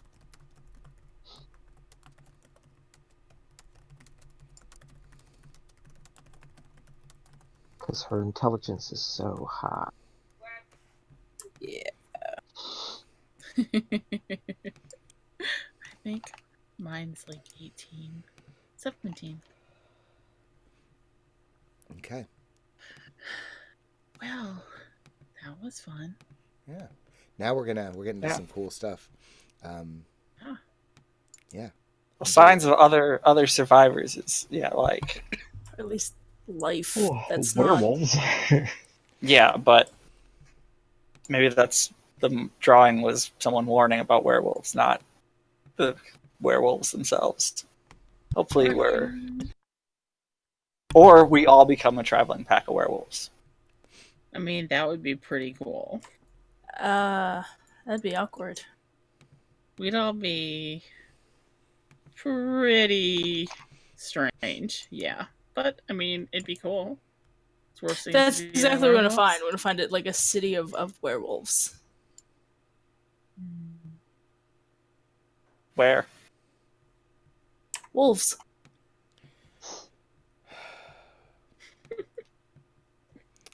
All right. Well, I'm going to go